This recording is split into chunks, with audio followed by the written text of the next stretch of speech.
Alright, time to get Adobe live, I think we are. Hello all and welcome back to the Women's Football Chat. Today we are here with FA Cup action. It is the WSL sides entering into this stage of the tournament, and tonight it's West Bromwich Albion of the Women's National League taking on WSL side Everton. This is going to be a really interesting matchup. We saw West Brom reach this stage of the competition last season where they were knocked out 7-0 by Manchester United. But for a good 70 minutes in that game, they gave a great account of themselves.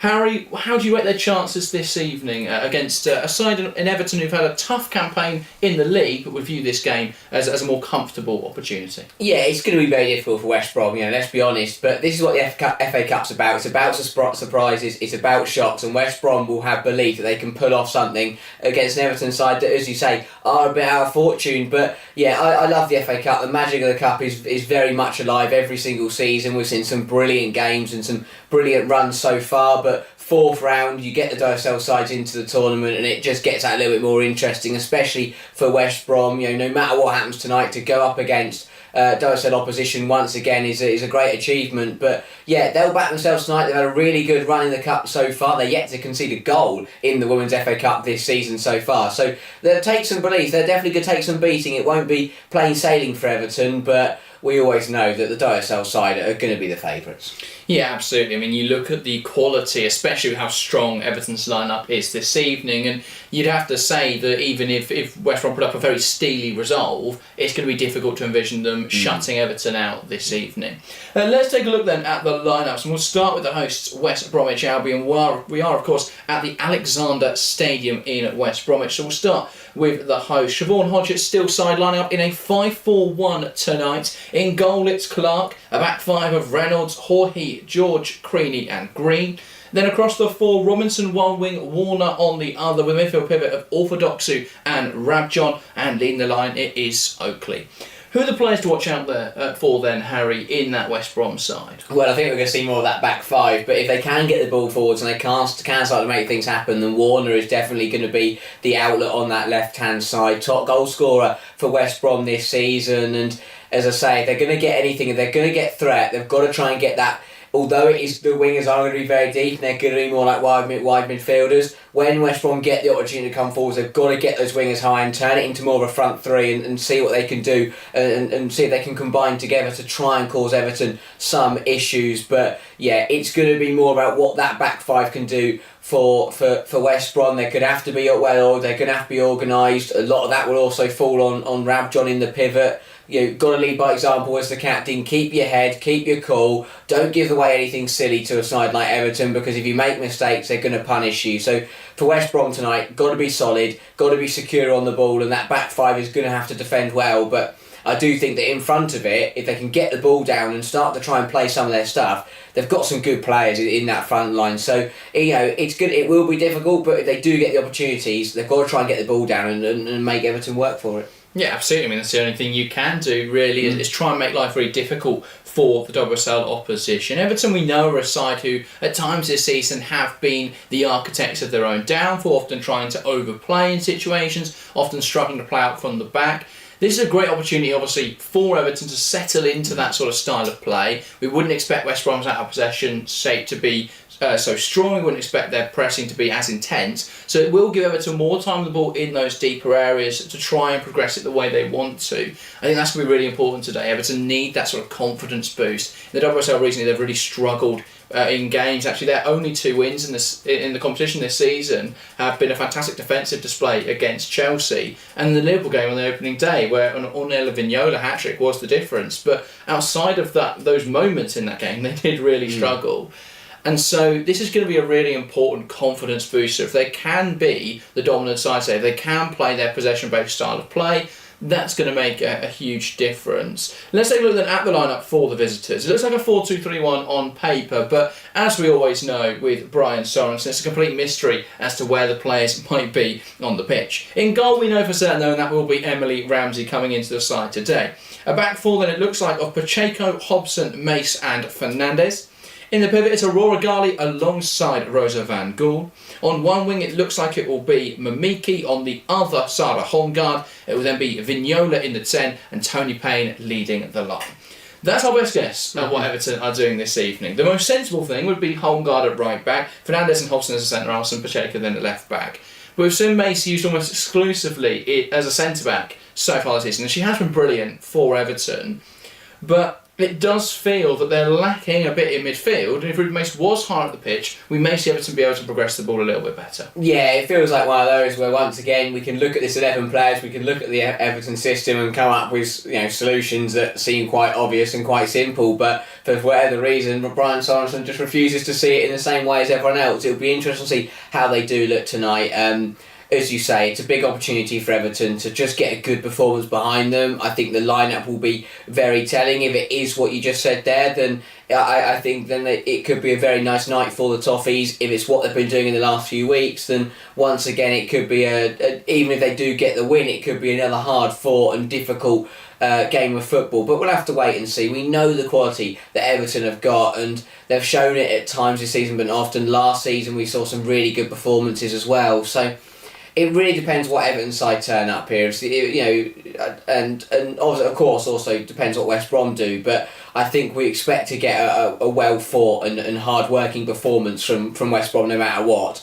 The result and the scoreline will depend on how well Everton play, and I don't know. Right now they don't convince me as a side that could turn up tonight and dominate West Brom, or even if they do dominate the game, I don't see them dominating the scoreline. West Brom don't look like a side. Sorry, Everton don't look like a side that have a 4-5-0 in them. They just don't. So I think that even if Everton are going to be dominant tonight, there will still be chances for West Brom to get back, in the game on paper at the very least, and that could cause Everton a lot of problems. Yeah, absolutely. And I think the biggest thing, and you often look at these kind of games and go, well, it's a lose-lose for Everton, but I do think there are ways they can win tonight. If they show an ability to score without Kelly Gargo, obviously Gargo this week has handed in a transfer request. It looks likely she will depart Everton this January window. They've got to prove they can score without Gargo. Yeah. And if they do get some goals tonight and they do look confident in front of goal and we are seeing a bit of free-flowing attacking football, then that does bring me a little bit more confidence in Everton's ability in the back half of this WSL season. We also need to see more routes to goals, because I don't think we've seen enough contributions from the wide players, from the midfielders, even from the defenders, to be fair, because they all can chip in with goals. I don't think Everton make enough of set pieces. In fact, the defenders have looked more threatening on their defensive set pieces than they have their attacking ones.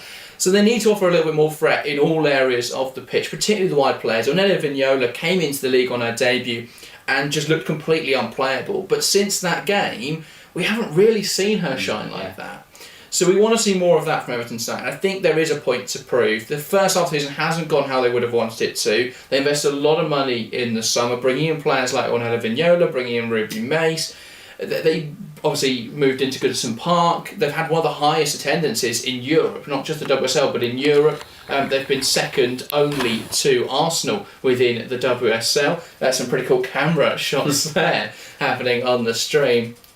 But they've had a high attendance. They now need to start having the performances that warrant such a following and warrant that sort of attention. So I think there is a point for Everton to prove tonight. This is an opportunity for them to be the more dominant side, which we haven't really seen them have that chance throughout this season. Yeah, I think that again it is a good opportunity. It is always difficult. I think that that is something that also we brought up. It is very difficult when you are kind of used to being the underdog and being the the side that are always under pressure. It is then very difficult to then kind of turn into the side and have that mentality of being the quite clear favourites in a game. So it'll be interesting to see how Everton do approach that. But as you say, they've got to try and take tonight as a great chance just to get something going. And New Year, perhaps a big win tonight, and suddenly they might be able to get their season up and running in the way that they hope to. At the very start of the campaign. But yeah, it'll be very interesting to see what they can do. But as I say, if they can dominate, if they can be on top for the majority of the match, then it should be an encouraging night for them. But it really depends whether they can get out of that head of being the underdog and take advantage of the fact they're favourites tonight by quite a distance and just put this West Brom side to the sword. And to talk quite hypothetically, but how do West Brom find a way to win this game today? What is the route to success for them? I think, especially in these knockout ties, sometimes the best way to go about it is just to not lose. There's a world tonight where West Brom can just go through 120 minutes of football and then win it on penalties as long as they don't concede. So it's not a nice way to play football, but their best chances, I think, if you limit Everton, there should be opportunities. We know Everton have made a lot of individual errors this season, and while they're usually forced by the opposition, if West Brom can make it difficult for Everton trying to play out, they might be able to pounce on error. But for West Brom tonight, it is simply just stay in the game and avoid conceding. Do not concede. If you get through the first 5-10 minutes unscathed, then look to build into the game. Look to play your way. Limit Everton, and if they knock it round you and they play the better football, you can walk off the pitch and put your hands up. But if you're giving away the ball, if you're giving away cheap goals, that will be frustrating to West Brom tonight. So keep it simple, don't make errors, and just see how far they get. Because even if they do concede early or they concede at some point, just stay in the game at 1-0, because you never know what can happen in knockout football. You get a goal and suddenly you go into extra time. So it really is one of those for West Brom where vital they stay in the game tonight. Don't give away any cheap goals, and just make sure you're still in the contest for the as long as possible, and then just see what happens. Yeah, absolutely. If they can be disciplined defensively, if they can move it really quickly in transition, I think they can hurt Everton. I think one of the most important things, they take shots. Emily Ramsey in goal for Everton tonight has had moments this season where she's made some pretty big errors. If they can take shots, get shots on goal, there's every chance that you get something from that, and that's what West Brom have got to do tonight. As you say as well, taking this game deep is really important. If they can take it to penalties, again, it's not Courtney Brosnan in that Everton goal. If it was Brosnan, it's a completely different situation. You've got to try and score before penalties, but it is Ramsey, and I think if they can try and gain that marginal advantage tonight, West Brom, if they can be really good defensively, I think the game is then there for the taking, so we'll see what can happen. Players walking out of the tunnel though, so let's dive into predictions. Firstly, welcome to the stream, Ryan Tune. Great to see the membership in the live chat, and Talk Fan TV saying evening as well. Welcome all. We're going to get into predictions. If you're watching along to the live show, get involved in the live chat. Let us know your scoreline predictions. We're going to kick things off in the studio though. We're going to start with yourself, Harry. What's your prediction for this game? As much as I love an FA Cup upset, and you'll always have to favour the underdog, I am going to say Everton to get the job done tonight. I just think they'll have too much quality in it, and it's got to click at some point. I think it will click tonight, so I will say Everton to win the game 2-0. Yeah, absolutely. While you're sorting the camera, I'll still give my prediction. I also want to back the cup set. It's difficult. It's difficult on days like this because I think there is an opportunity for West Brom tonight. I don't think it's impossible that they can find a route to goal, but I do think Everton will have enough quality just about to see this game over the line. I will say West Brom 1, Everton 3. I think Everton are, as I say, are just the stronger side. I think we'll see a goal from Vignola. She needs a goal. It's been a while now since she's been amongst the goals. I will say a goal from Mamiki as well. And I'm going to go for one of the defenders. I'm going to say Izzy Hobson, back, of course, from her loan deal in the first half of the season, now available for selection in the second half of the season. I think that, in the last season at WSL, she did put on some good performances, and I'm hoping she can come back and provide that same level. But we're about to get underway here. Apologies, by the way, for the camera quality this evening. Been having a few issues with the camera, but we have got audio, available. So hopefully that is enough this evening. But yeah, Andre, welcome to the stream. Where can I watch the match? The match is available exclusively on TNT Sports tonight, but if you can't watch it on TNT, then feel free to join us here for the action. The two captains in the middle, shaking hands.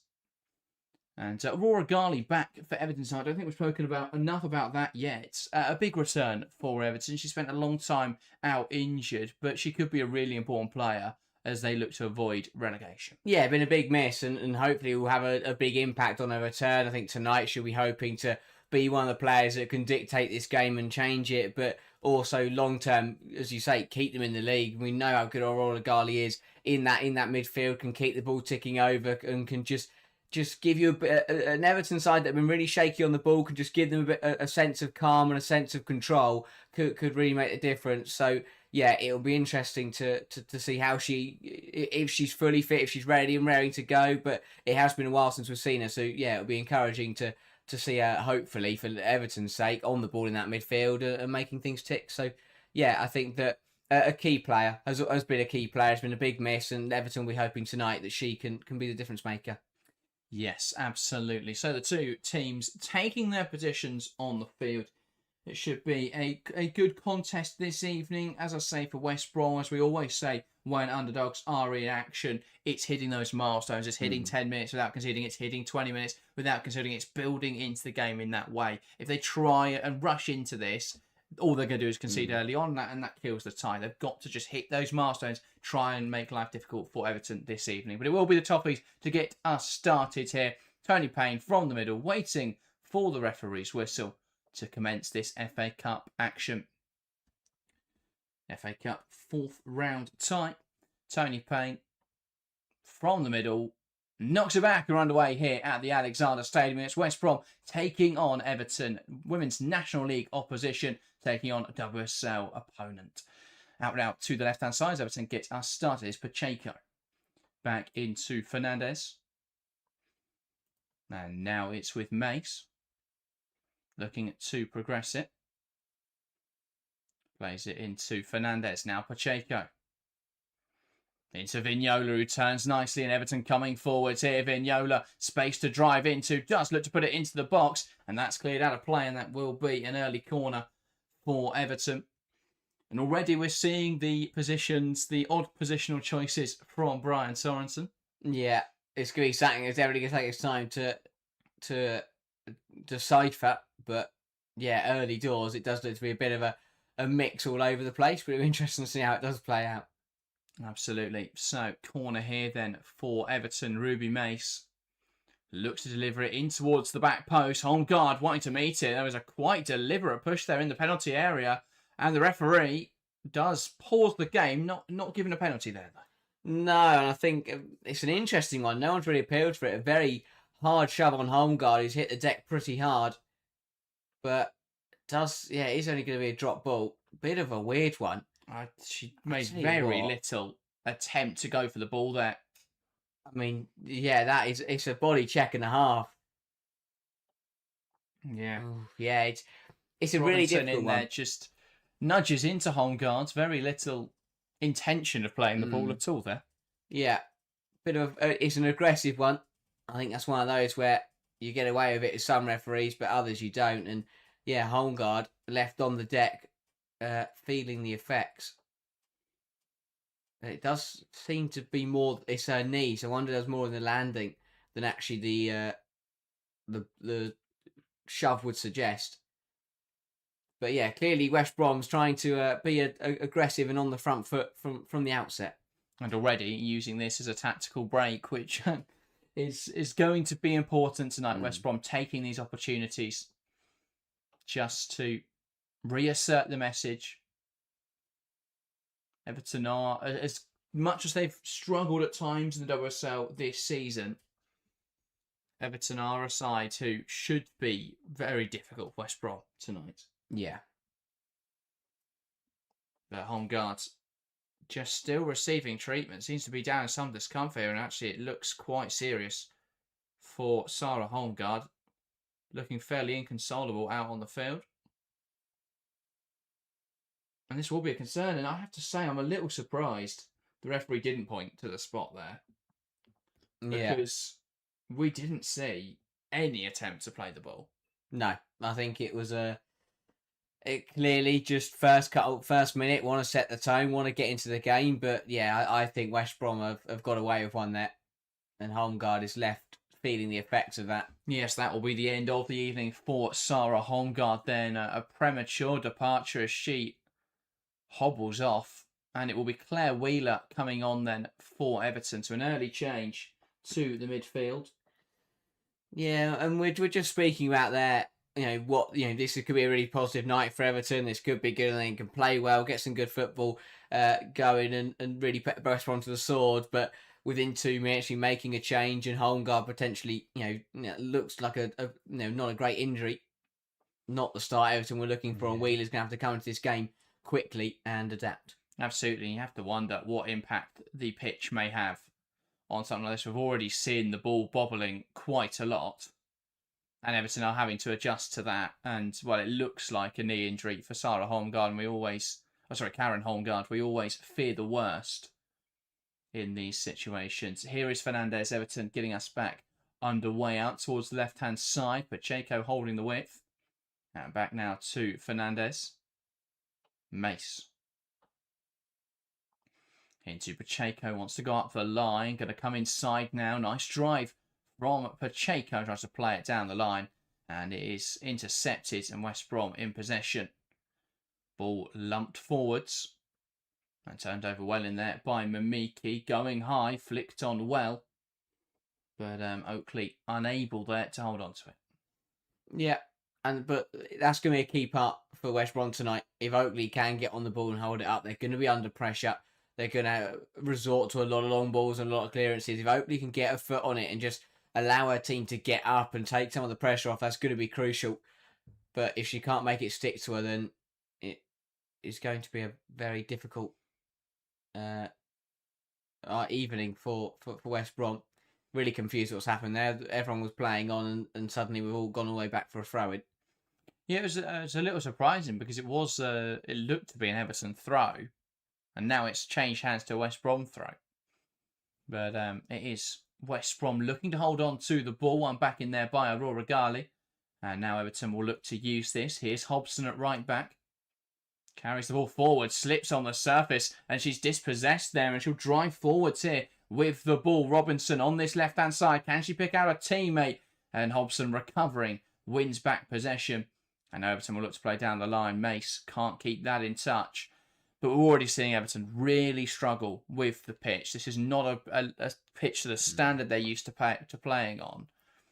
And we can see they're struggling. They're not adjusted to how the ball is bouncing on the surface. They're not adjusted to how their feet are connecting with the surface. We're seeing them slip around a bit. We're seeing them struggle to control the football.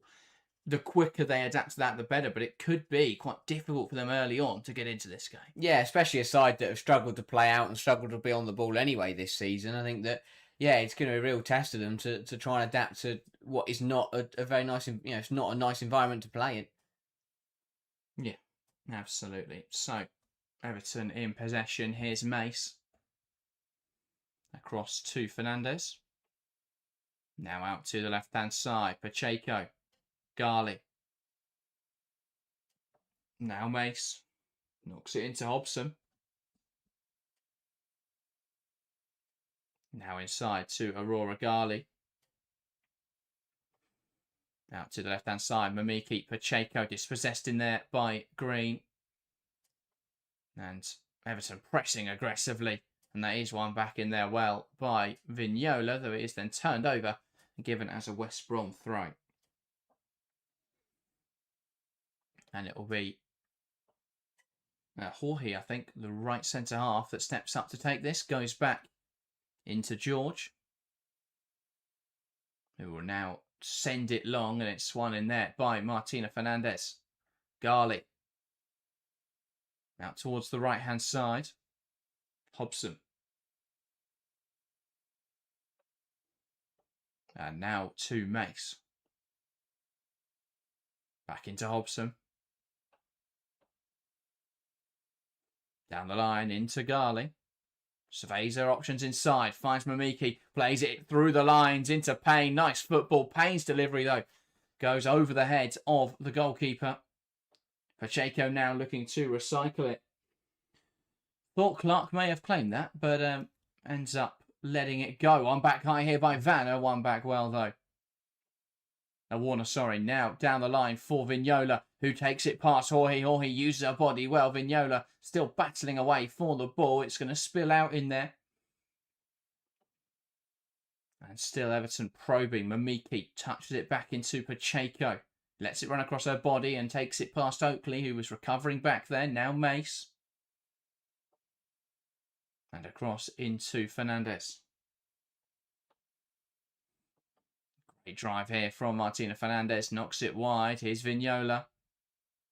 Tries to find Van Gaal, but it's knocked off balance by Reynolds. Picked up in there by Mamiki. Now Van Gaal into Payne. Round the corner into Mamiki. Great football from Everton, and that's a deserved lead for the Toffees. A lovely combination playing through the Baggies back line. And that's West Bromwich Albion 0, Everton 1. Really nice combination between Van Gaal, Mamiki and Tony Payne. Payne laying it off brilliantly. Mamiki passing it past the goalkeeper. And that is Everton into the lead. Yeah, clearly showing the difference in quality. Lovely one-touch football from Everton. It's a brilliant move. And again, it's not the football we're able to see in the league this season. But that is exactly what Brian Sorensen's looking for. Just link up lovely between Van Gaal, Payne and Mamiki. It's a really good finish as well from Mamiki. But yeah, Everton, beautiful move. West Brom just could not keep up with them. And we speak about trying to survive the early stages, get through the first 5-10 minutes. But Everton, that's a big goal. And it feels like they've been in control so far. And now with the lead, they'll look to really kick on and just take control this time. Wheeler wants to introduce some verticality, knocks it in behind. Here's Tony Payne, who wants to take on Green. Ball inside, chance now. Vignola can't quite meet it. Good goalkeeping, brave goalkeeping there from Clark. Yeah, it does well. Nearly dropped it and gave it straight to Vignola, but under pressure. Did well to hold on to it. Ball sent straight through there from West Brom, sent long, and it'll run through into Emily Ramsey. Here's Hobson. Back now to Vignola. To Mace, sorry. Wheeler. Now Hobson. Looks to clip it in behind, and that'll bounce through again into Clark.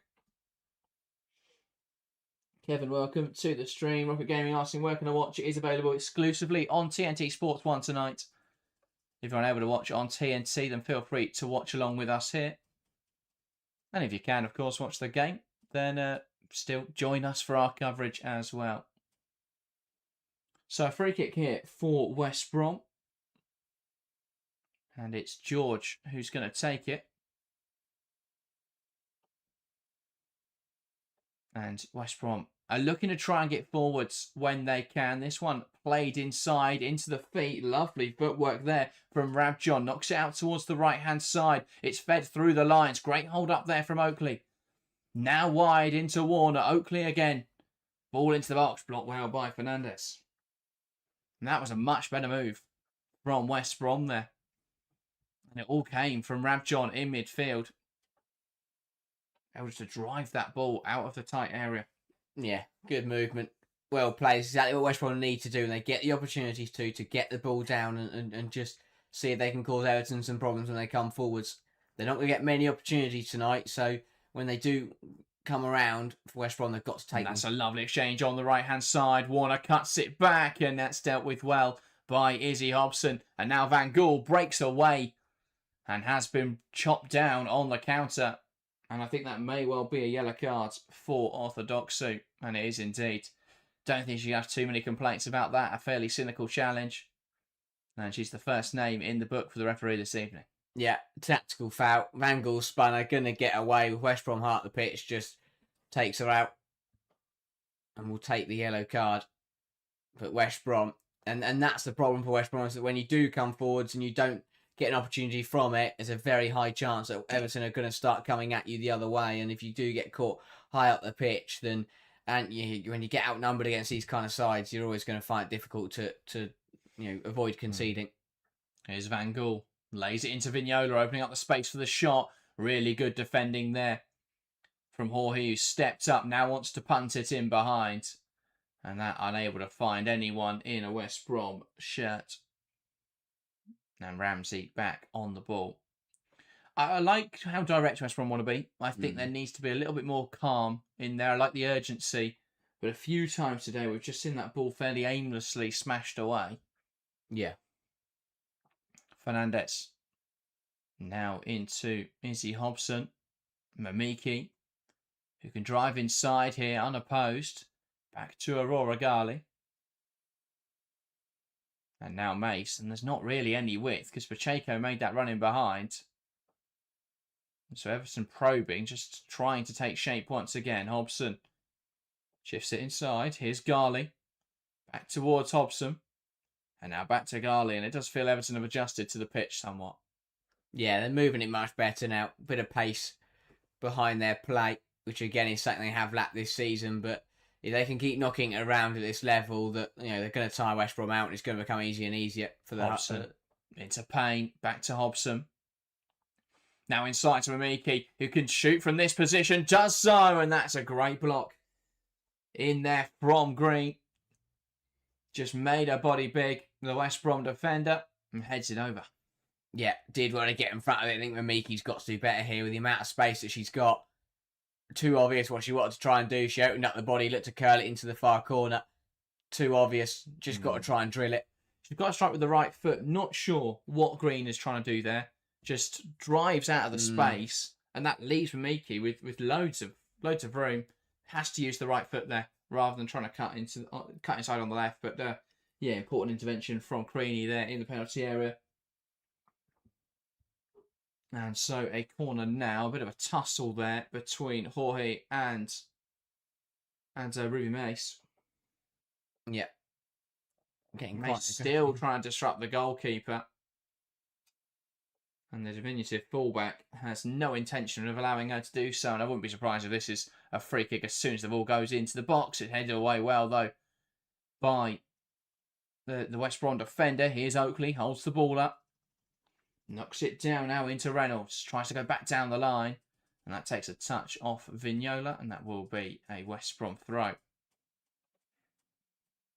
Yeah, again, well dealt with that corner.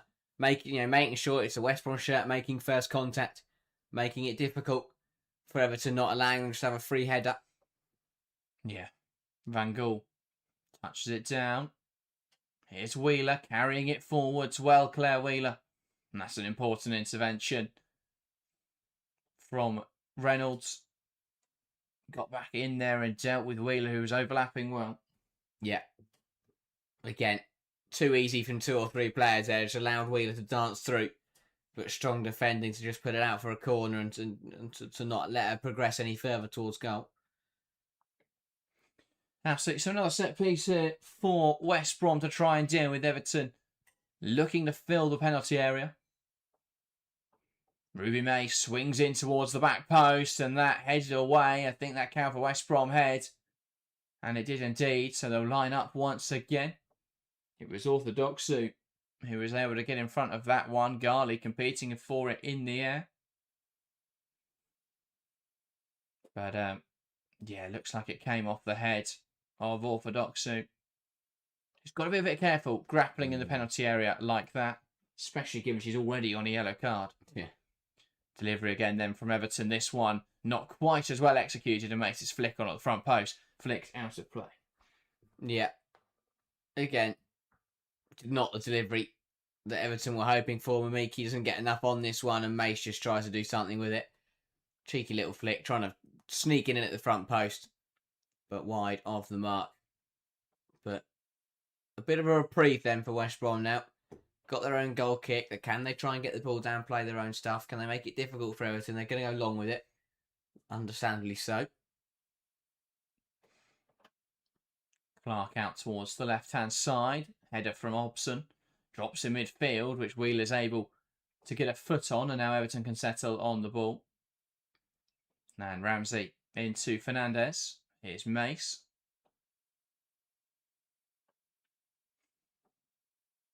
Able just to carry this ball forward, Ruby Mace. Fernandez. Now Hobson. Knocks it down the line. Mamiki. Shifts it inside into the advancing Garley. Wants to play it in behind to Payne.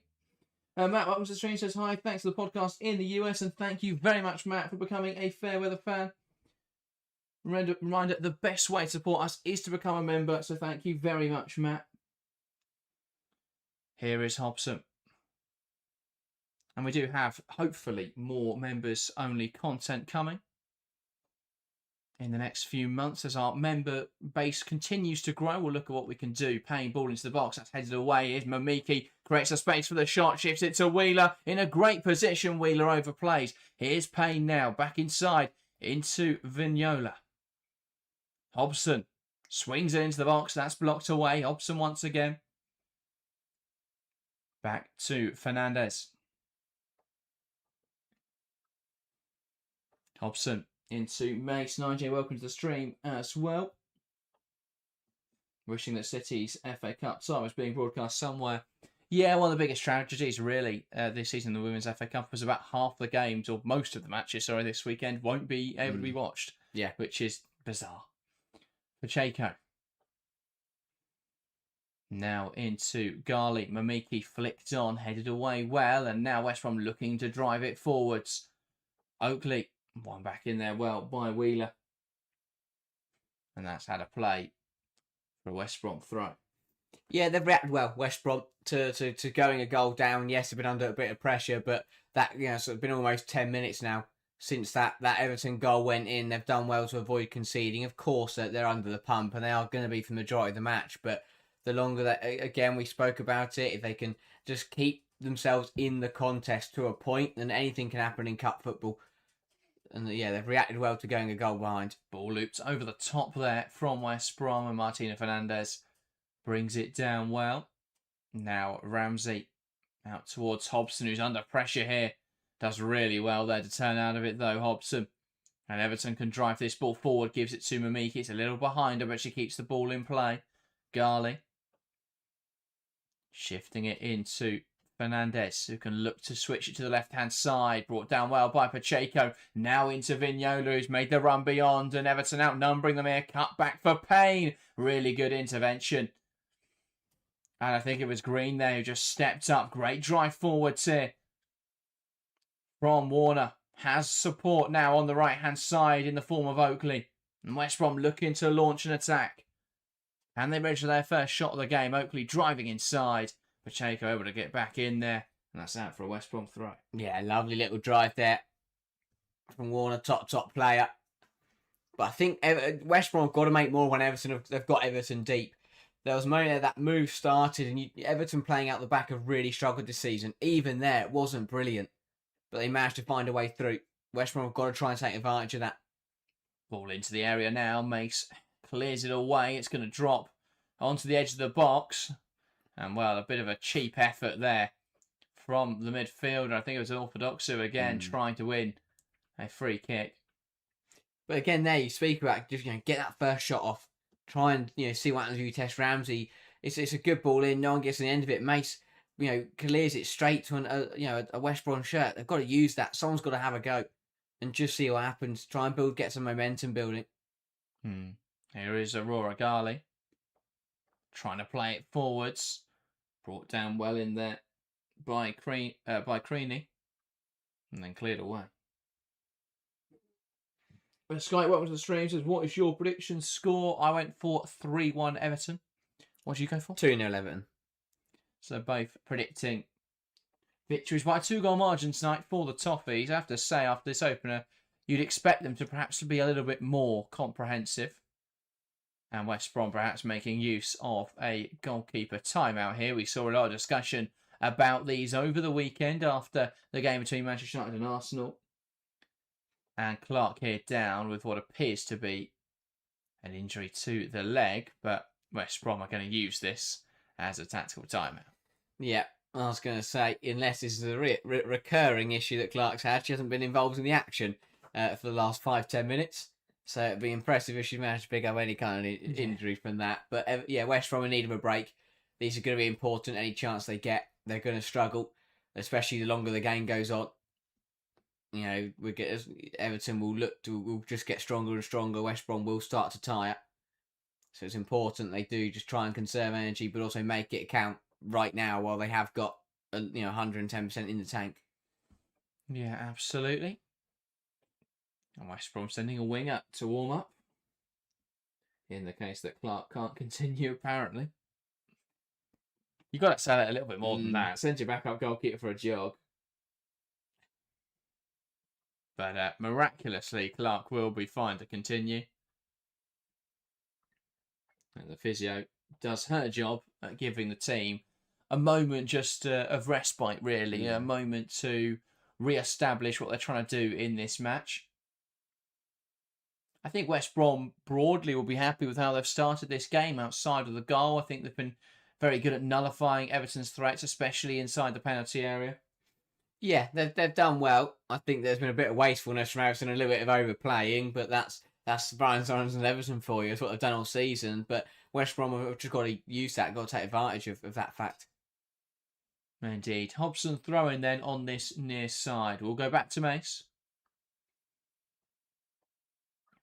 And now Wheeler splitting the centre halves. Finally, we're seeing Everton utilise this. We spoke about perhaps they may choose to do this. They were leaving a lot of space between their midfield and defence.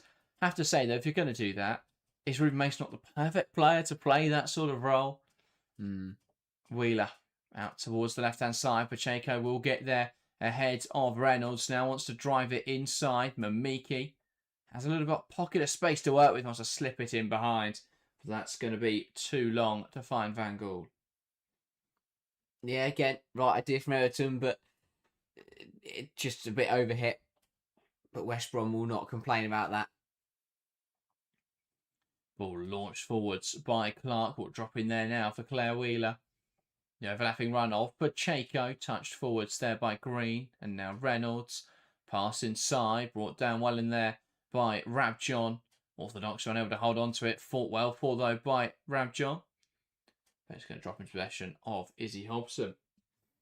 Yeah, West Brom doing well to get nicks and touches on it to just disrupt the Everton momentum, but not doing enough to get a bit of consistent possession themselves. They've won the ball, the main section twice, but the ball just falling back to Everton players means that you're delaying their attack, but you're not taking the pressure off completely. Mace bangs it forward into Garley, who can exchange it back to Hobson, and now Mace tries to play it forwards there, intercepted by Robinson. Here is Oakley, can't quite keep it under her control. And so it returns to Everton's possession. Wheeler trying to play through the midfield. Rabjohn not strong enough in there. And Van Gaal peels off her marker, finds Pacheco with the pass. Shift inside to Wheeler, back to Pacheco, opening up the channel a little bit more. Back into Wheeler. Now Van Gaal, Pacheco, Van Gaal.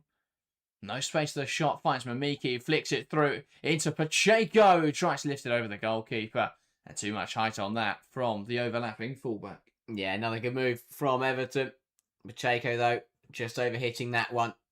Flag up on the near side anyway. Was it the correct decision? Yes, it was. So wouldn't have counted, but a nice little flick through from Mamiki. Pacheco probably should have done better. As I say, well organised backline that from West Brom. All stayed in line and managed to play Pacheco offside.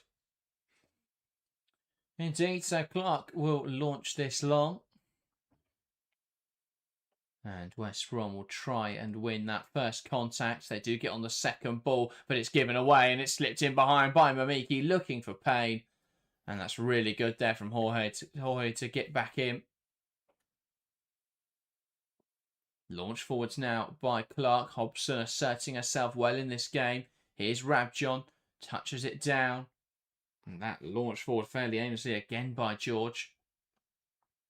And Van Gaal overhit from the Everton midfielder, and George will see it out for a West Brom goal kick. Yeah, I have to say, credit to West Brom for what they're playing is a relatively high line. Of course, it's not. It's not anything too absurd, but compared to what you'd expect to see, they're a little bit higher than you'd anticipate, which obviously has seen a couple of through balls pay off, and one of them was the goal. But other times when we've seen the offside track work, when we've seen them, Everton miss hit passes. Not a great kick that from Clark, and Everton want to capitalise.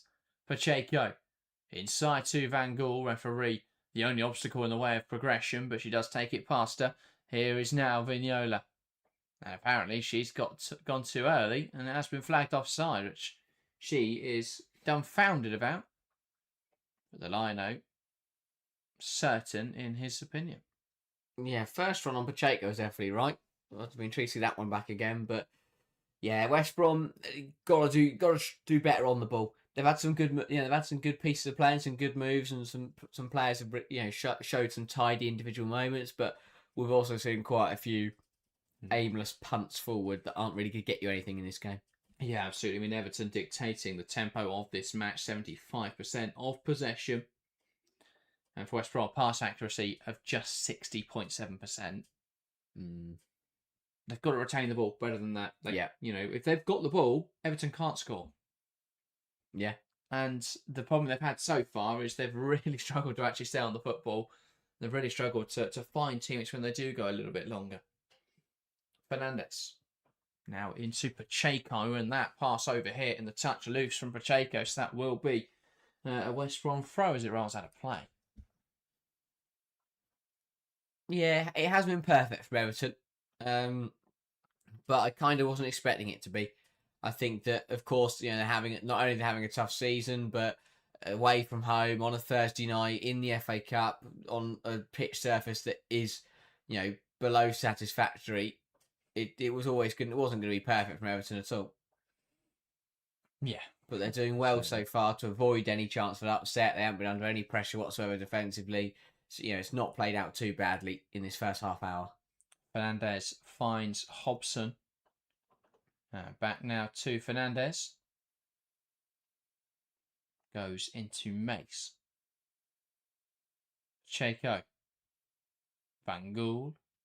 Now here is Wheeler, who shifts it into Garley. Touched back to Fernandes, who could have gone wide. Opts to go back into Wheeler, though, and they'll switch from right to left once again. Pacheco plays it into Van Gool, who wants to touch it past Green, but it's one back well in there.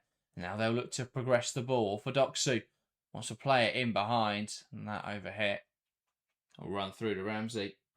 Want to find the head there, really, of Oakley, it appeared. Yeah.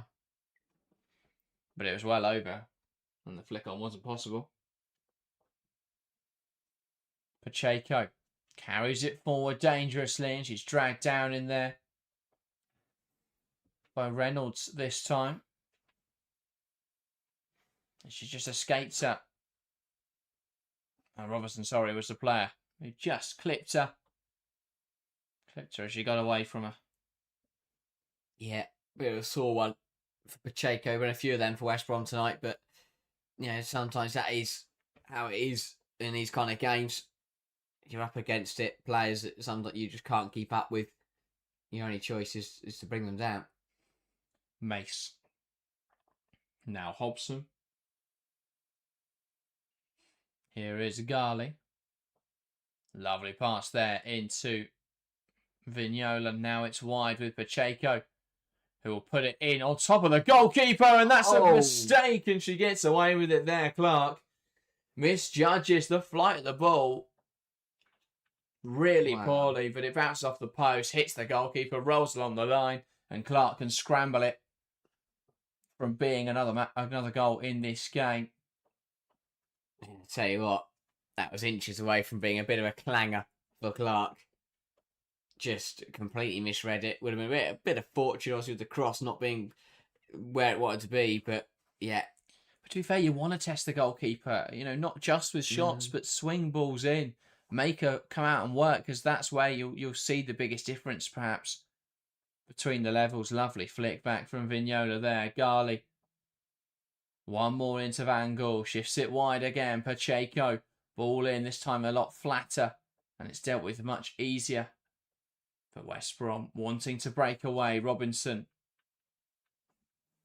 Not happy with her options. Squeeze it through the lines. And on over to hold on to it there is Ravchon. Here's Mamiki searching for her second of the game. Takes aim! And that's a great strike from Mamiki. Way too much time and space for Mamiki to operate in on the edge of the box. And she strikes it sweetly past the stranded West Brom goalkeeper. And Clark, well, not a lot she could have done about that one. Just couldn't react in time. Mamiki given way too much respect here. Opens up the shot and just curls it towards that far corner. Clark could do better if she adjusts her positioning. Mamiki, though, spotting the opportunity here just to hit across the goalkeeper, target that far corner. And it's West Bromwich 0, Everton 2.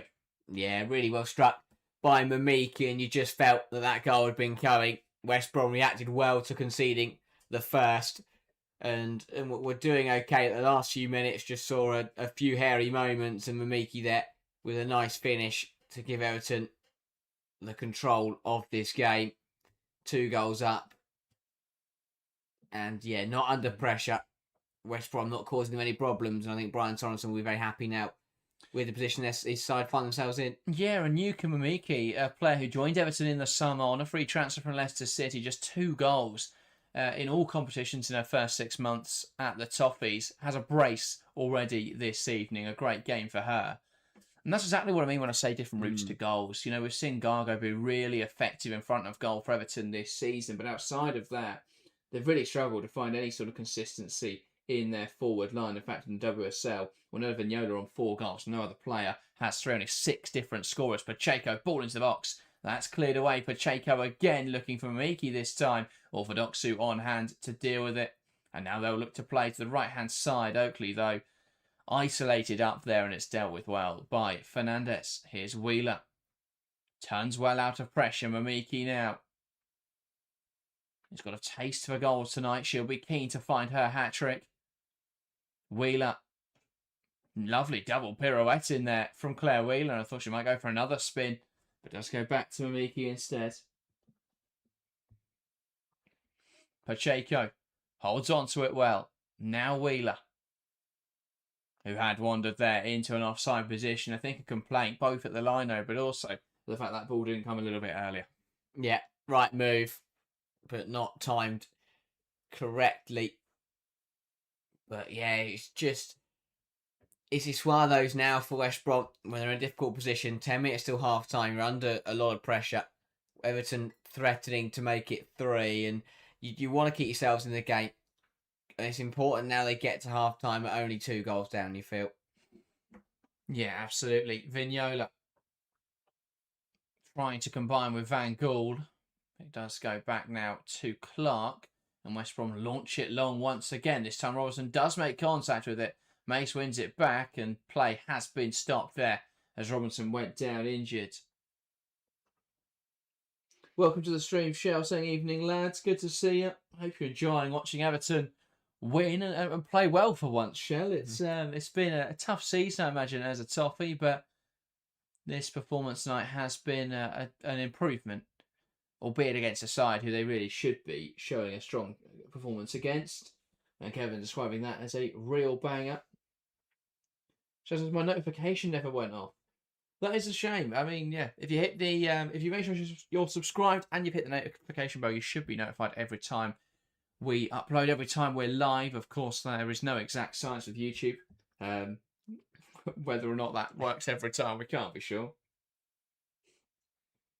But yeah, and of course, make sure to follow us across other socials, particularly the Twitter for those updates. Whenever we post something, it tends to get uploaded on there as well.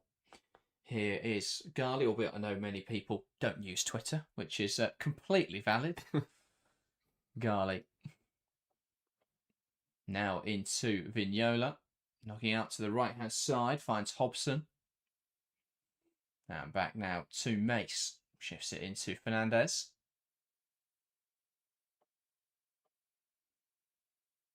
Now wide into Hobson. Mamiki tries to play it inside, does find Aurora Ghali. Mace. I think Everton are really enjoying the sort of freedom they've got tonight, almost freedom of consequences more than anything else. Yeah. Because we are seeing a looseness to their passing, and we are seeing them take more risks in possession, because they know a lot of the time they'll get away with it. And we are seeing them get away with it. Ball in behind, looking to find Robinson. That's a well-timed run from the West Brom forward. Brilliant defending, though, from Pacheco, who gets back in there, knocks it out of play. And, well, frustration there, as that has been given as a goal kick, much to the annoyance of Warner. She had timed it well. Looked like she was onside. Flicked it up in the air, just couldn't quite find it. And then Pacheco, it appeared, poked it out of play. I think here Warner wanted to lift over the goalkeeper, didn't quite get the contact she would have wanted I don't mind that idea, though. Ramsey was quite far off her line. Yeah. I think it's one of those where right idea but wrong execution. But also it depends what point of the game you're at. You're 2-0 down in the FA Cup. You know, you haven't had a shot yet. You probably just try and bring that down and then have a go. But yeah, I'm not really sure how it wasn't given as a corner. That was the unfortunate part for her. Yeah, here is Fernandez. And now Mace. And across into Martina Fernandez. Chipping it into Pacheco. Holds the ball well. And now Wheeler.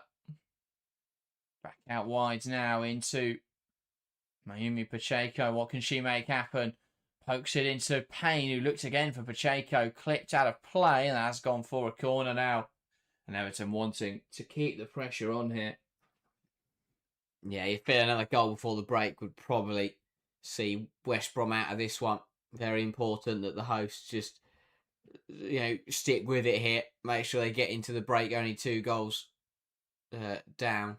Don't allow Everton to take complete control. We've got to keep battling. Yeah, indeed. Can Everton find a third from the set piece? Martina Fernandez makes contact with it. Not a bad attempt. But then header nodded just wide there. Looked to head it across goal. Right decision from Martina Fernandez. Unable, though, to find the target. Yeah, which has allowed it to drift into the penalty area from the edge. No one picks her up. It's a good run. Unmarked. And yeah, she probably would have liked to do better with this one. But someone in a West Brom shirt has got to realise that's happening. It's kind of a difficult ball to head that, Martina Fernandez. I do give her some benefit of the doubt because the way it's delivered, it just lands quite straight, quite flat. It's quite difficult then to redirect that with any sort of purpose. Because I think the timing of the run was actually quite good, but the trajectory of that ball made it really difficult to meet it at a good point.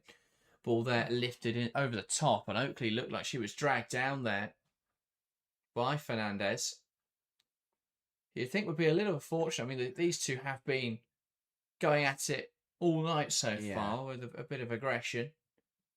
I have to say that I'm a little surprised the referee hasn't asked to have a word there with Fernandez because she played none of the ball and just elbowed West Brom's forward there. Yeah, very similar to the body check we saw on Karen Holmgard that saw her depart with an injury in the first minute. Radjon. Ball in towards the penalty area, headed away by Fernandez. Van Gool carries it forwards well. Here's Mamiki, who'll look to knock it in behind. That's good defending in there from Jorge. As they look to find Payne, and we know if they get Tony Payne in behind with that pace, you're not catching after her. Yeah. Chance now for Van Gool, who'll take one from range. A fairly ambitious effort, it has to be said, from Van Gool, but I don't mind trying that when you're 2-0 up. Yeah, it would have taken something quite special from there, but as you say, you never know. Ball in behind now, looking for Warner. Fernandez goes back to her goalkeeper. Warner keeps the pressure on, but Ramsey, he's able to find the pass out to the right-hand side. Here's Hobson. Looking just to lift it over the top now. Vignola tries to take a touch. It's just a little bit heavy, and Clark reads it well, quick off her line, and thwarts the danger. Here is Jorge. Wants to play it forwards, and that's brought down well by Ruby Mace. Garley.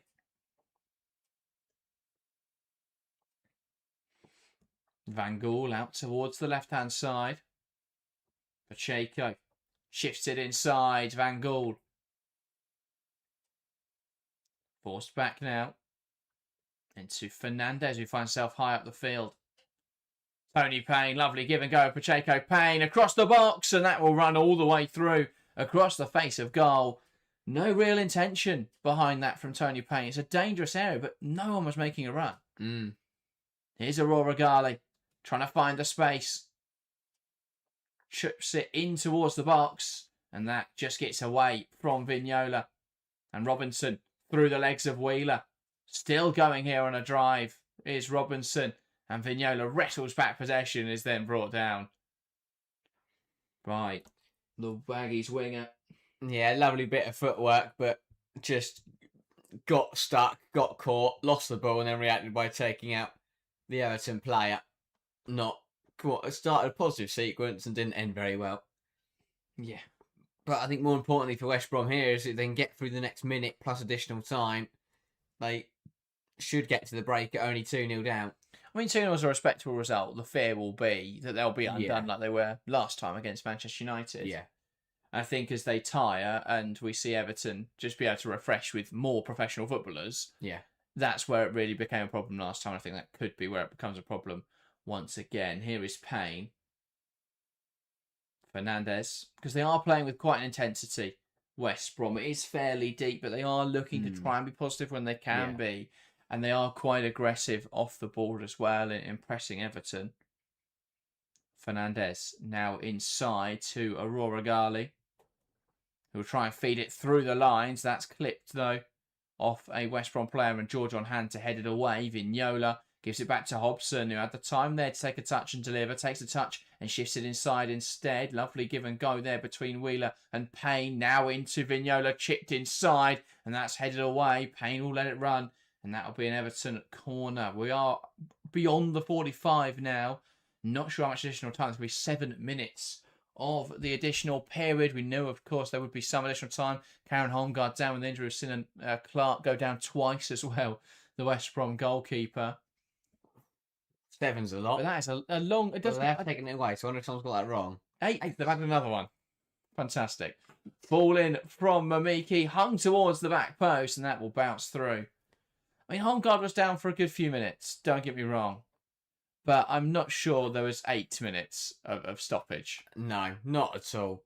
I cannot remember the last time I saw an 8-minute additional time in the first half of football. That is long.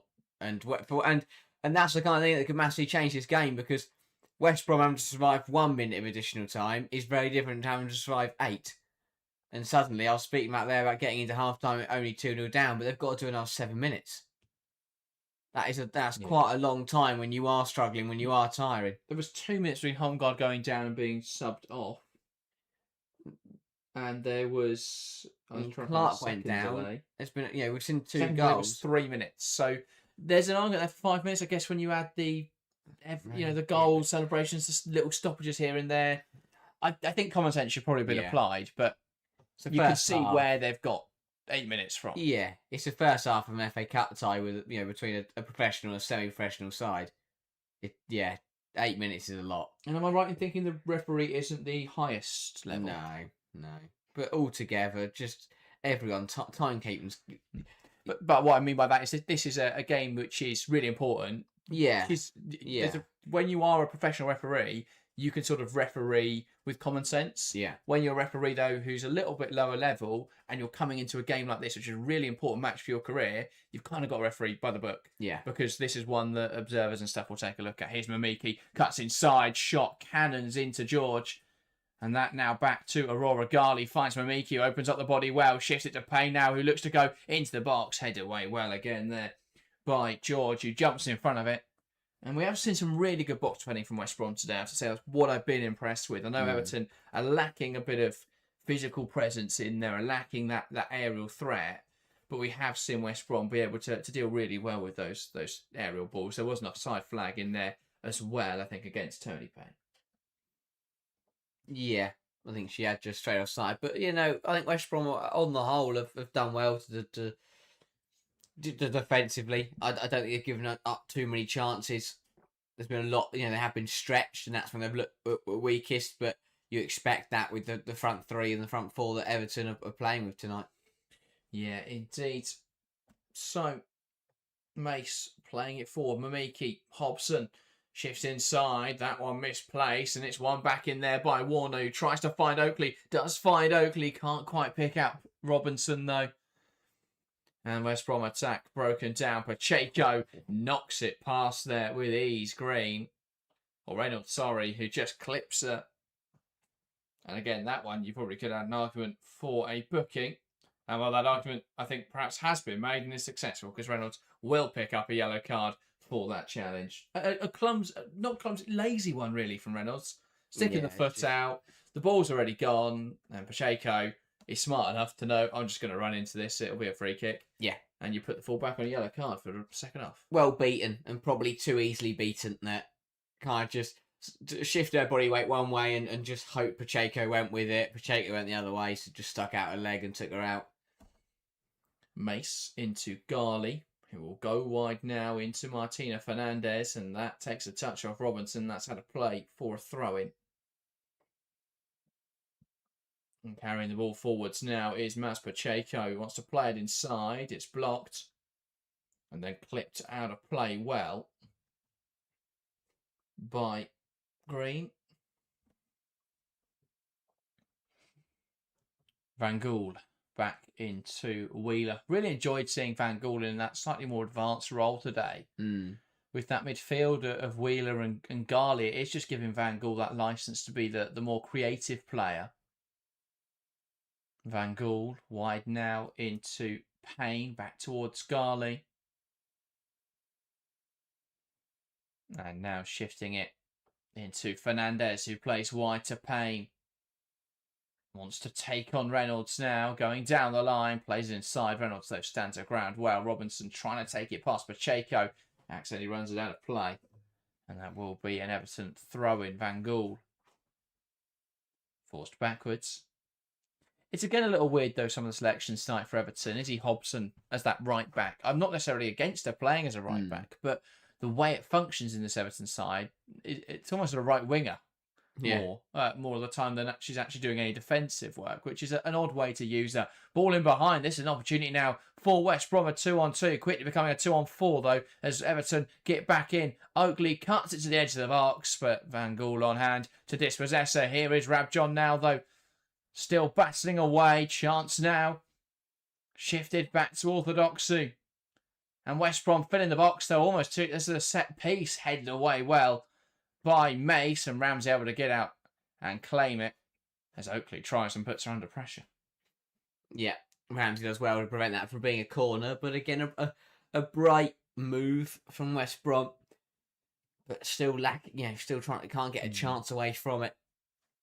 It's one of those where the defensive work is really solid. If they just had one attacker, maybe two attackers, any sort of player in the attacking line who was a little bit better than the rest of the team. Here's Payne in behind, takes it round the keeper, should finish, tight angle, and that a square ball across the box, and Payne would have wanted to do better with that. Yeah, should have done better. Tony Payne did the hard bit, got round the goalkeeper and stayed on her feet. Just need to pass it into an empty net. It was admittedly a very tight angle, but you'd expect a player in the Women's Super League, a player of that calibre, to be able to finish off a chance like that. Ball in behind, and as Payne timed this one well, it looks like she may have chance for Tony Payne. Past the goalkeeper, beats the keeper, but wide of the post. And that's two chances there from Payne. 1-on-1 with the keeper. One, she rounds her and puts it wide. The other, she pokes it past her, but also past the post. And that is the end of the first half here. 6 minutes we got into that additional period. I think there may have been a mistake there on the graphics. But either way, it is half-time here at the Alexander Stadium. West Bromwich Albion 0, Everton 2. A performance for Everton where I don't think we've seen a marked improvement in how they're playing, I would have to say. And I'm not trying to be too harsh, but we're seeing them play very similar to how they have this season, and they are just getting that little bit more freedom to move the ball around. They are thriving in that. I think we're seeing some of their creative players like Van Gool, Vignola, Mimiki combine really nicely, but I'd want to see them be even more dominant than this Everton. I think it has been quite casual. It has been quite relaxed. And I do just fear that they're not taking this chance to really impose their superiority and gain some confidence in this group. Because it is 2-0 and they have been all over West Brom. But you think they can step this level up so much more, and this could easily be 3 or 4-0 at half-time. Yeah, absolutely. It's the kind of game that looks dominant on paper. But if you ask Brian Sorensen right now, he won't feel like he started dominating the game. Everton players won't feel like they're dominating the game from start to finish because, as you say, it has not been easy. The passing has been a little bit hit and miss, and it hasn't all linked up in areas. Of course, there's been some great moments, and and fair play to them for that. The goals obviously were well worked. The first goal especially was a really well worked move, but there have been moments where it has been a bit sloppy on the ball, and West Brom have been allowed to come forward. And you mentioned it earlier a moment ago, but if West Brom potentially had just someone in that front line with a bit more quality that could really take advantage of these opportunities that are falling to them, then Everton could have been a bit of a troll tonight. But at the moment, the breakaways from West Brom are kind of getting snuffed out pretty easily by Everton. But it's one of those where it hasn't been perfect. They're doing enough to get the job across the line. They should win this game pretty comfortably now. But as you say, it feels like they've got more to give. They've got more gears to go through, and you feel like if they can ramp it up, then this could be a really, really big and dominant performance from Everton when they score 4, 5, 6 goals. But right now it just feels like they're just going to keep picking off West Brom, and maybe it ends 3-4-0 at this pace. Yeah. But of course it will become easier as West Brom start to tire. But we played 50 odd minutes in that first half, and West Brom still gave it a very, very good go. Yeah, I mean, 10 shots, 4 on target is much better than they must up in any other game this season, Everton. 78% of the ball.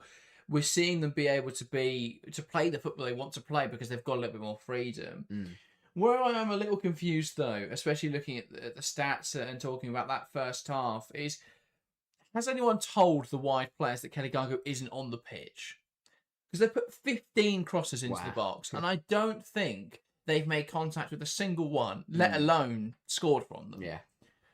And that's got to be something that's looked at, because there isn't that presence in the box tonight. And West Brom do have 3 centre-backs in there. And not only 3 centre-backs, but 3 centre-backs who are tall, who are physical. Yeah. And Everton at the moment are just wasting possession by just looping it in. And, it does put West Brom under more pressure. They do seem to be dropping deeper. Every time they head the ball away, they seem to get deeper and deeper. But I think that they've got to be more inventive about how they're trying to break West Brom down. I think they've got to be a little bit more, take more risk in the final third. It's weird to me because they seem to be taking a lot of risks deeper in the pitch. Yeah. And I don't understand. This has been Sorensen's problem this whole season, is that, I think it's very interesting to experiment with elements of risk in football. And obviously that is a huge thing in terms of when you commit, when do you drop, when do you press aggressively, when do you conserve. Risk is such an important thing. But I think Sorensen's Everton side just seem to have got it all the wrong way round. In build-up phases, they seem to take a lot of risk with very little upside. And then they get to the final third, and they play it very safe and with very little upside, and they just don't seem to create anything. Now, a lot of teams play it very risky in the final third and sort of balance it out by take the downside that they will be open on the counter. But it just feels that Everton are open on the counter anyway, but don't take any risk in the final third. They seem to get the worst of all worlds, really. But I think they've got to move it sharper in the final third. They've got to be more creative in the final third, Everton. I think that too often they just get the ball wide and they don't seem to know where that next ball is going, and there doesn't seem to really be the support. And so it is just a cross in the box and see what happens. But none of them have come to anything yet. So I'd like to see them be a little bit more inventive. But outside of that, I think that they've controlled the ball really well. West Brom just 96 passes, Everton at 357. That is a sort of huge possessional dominance, especially when a large proportion of those have been in the opposition half.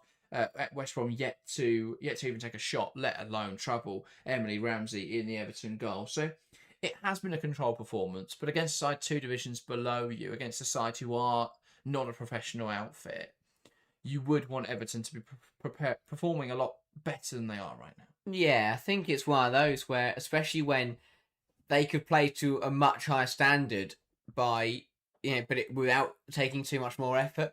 I mean, West Brom are playing a decently high line, and that has presented a lot of opportunities for Everton to get in behind. Obviously, they scored from one of those, Mamiki's first goal, but a lot of it, either the through ball's been overhit, or the amount of times the run has been too early, and then they've been got caught offside. 4 or 5 offsides for Everton tonight because they're just going too early, and that's the kind of simple thing that if you start getting right, they could really punish West Brom, because that extra going offside by half a yard doesn't matter for Everton. They will win that foot race. They'll get to that ball first. They're not gaining anything from doing it.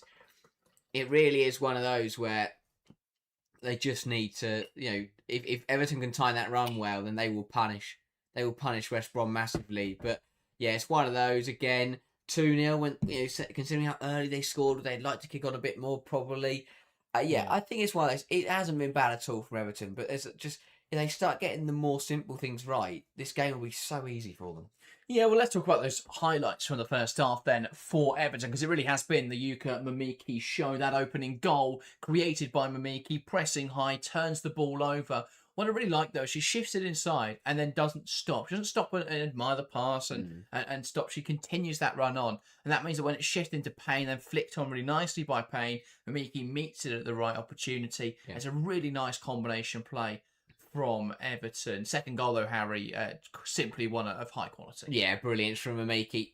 When you afford a player of her quality, that much time and that much space around the edge of the area, she's going to take advantage. She picks the ball up nicely, drives into a lovely area of open grass, and just looks up, sees an opportunity, catches it nicely, curls it away from the goalkeeper as well, which is always even more difficult as a keeper. And yeah, it's a really good finish. Take nothing away from it. Of course, West Brom could have done a bit more, could have closed her down, made it not such an easy score, shooting opportunity, but it's still a very, very good strike, and she deserves her plaudits for what has been a very good 45 minutes from Mimiki, and I'm pretty sure she'll be happy that she's it's been a while since we've seen Mimiki put on a proper, real good performance, but that 45 minutes was very, very strong. Feels like watching at Leicester again. I don't think we've really seen that at Everton yet. She's not really been given that freedom.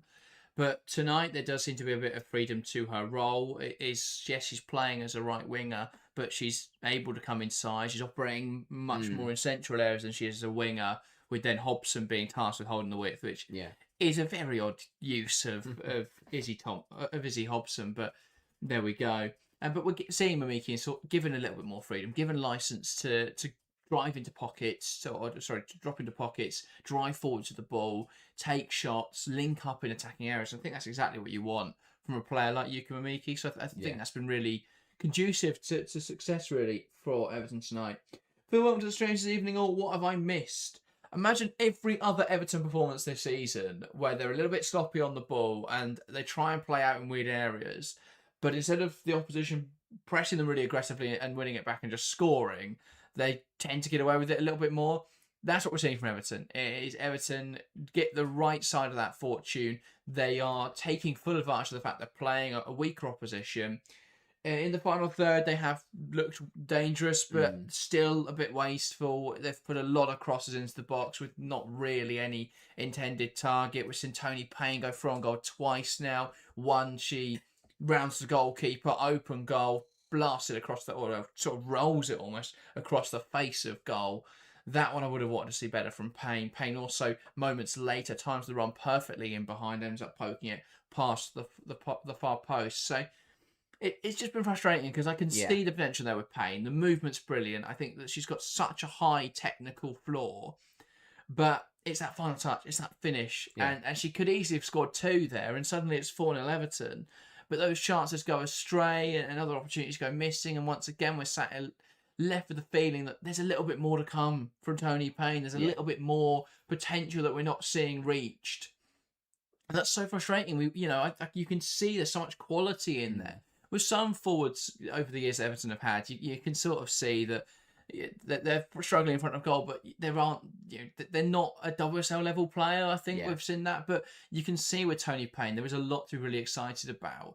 I like her more on the right wing because obviously you don't tend to see her miss as much because she's wider, and we see more of just sort of her raw attributes, her ability to get in behind and be really threatening on the break. And we're seeing her time the runs really well tonight, and the assist for Miki's goal is a really good pass because she receives it, she can understand exactly where Mimiki is going, and she's able to just drop it into her path. And that's really intelligent play, and again we see that technical ability, and she's timing those runs in behind but just can't quite find that finishing touch.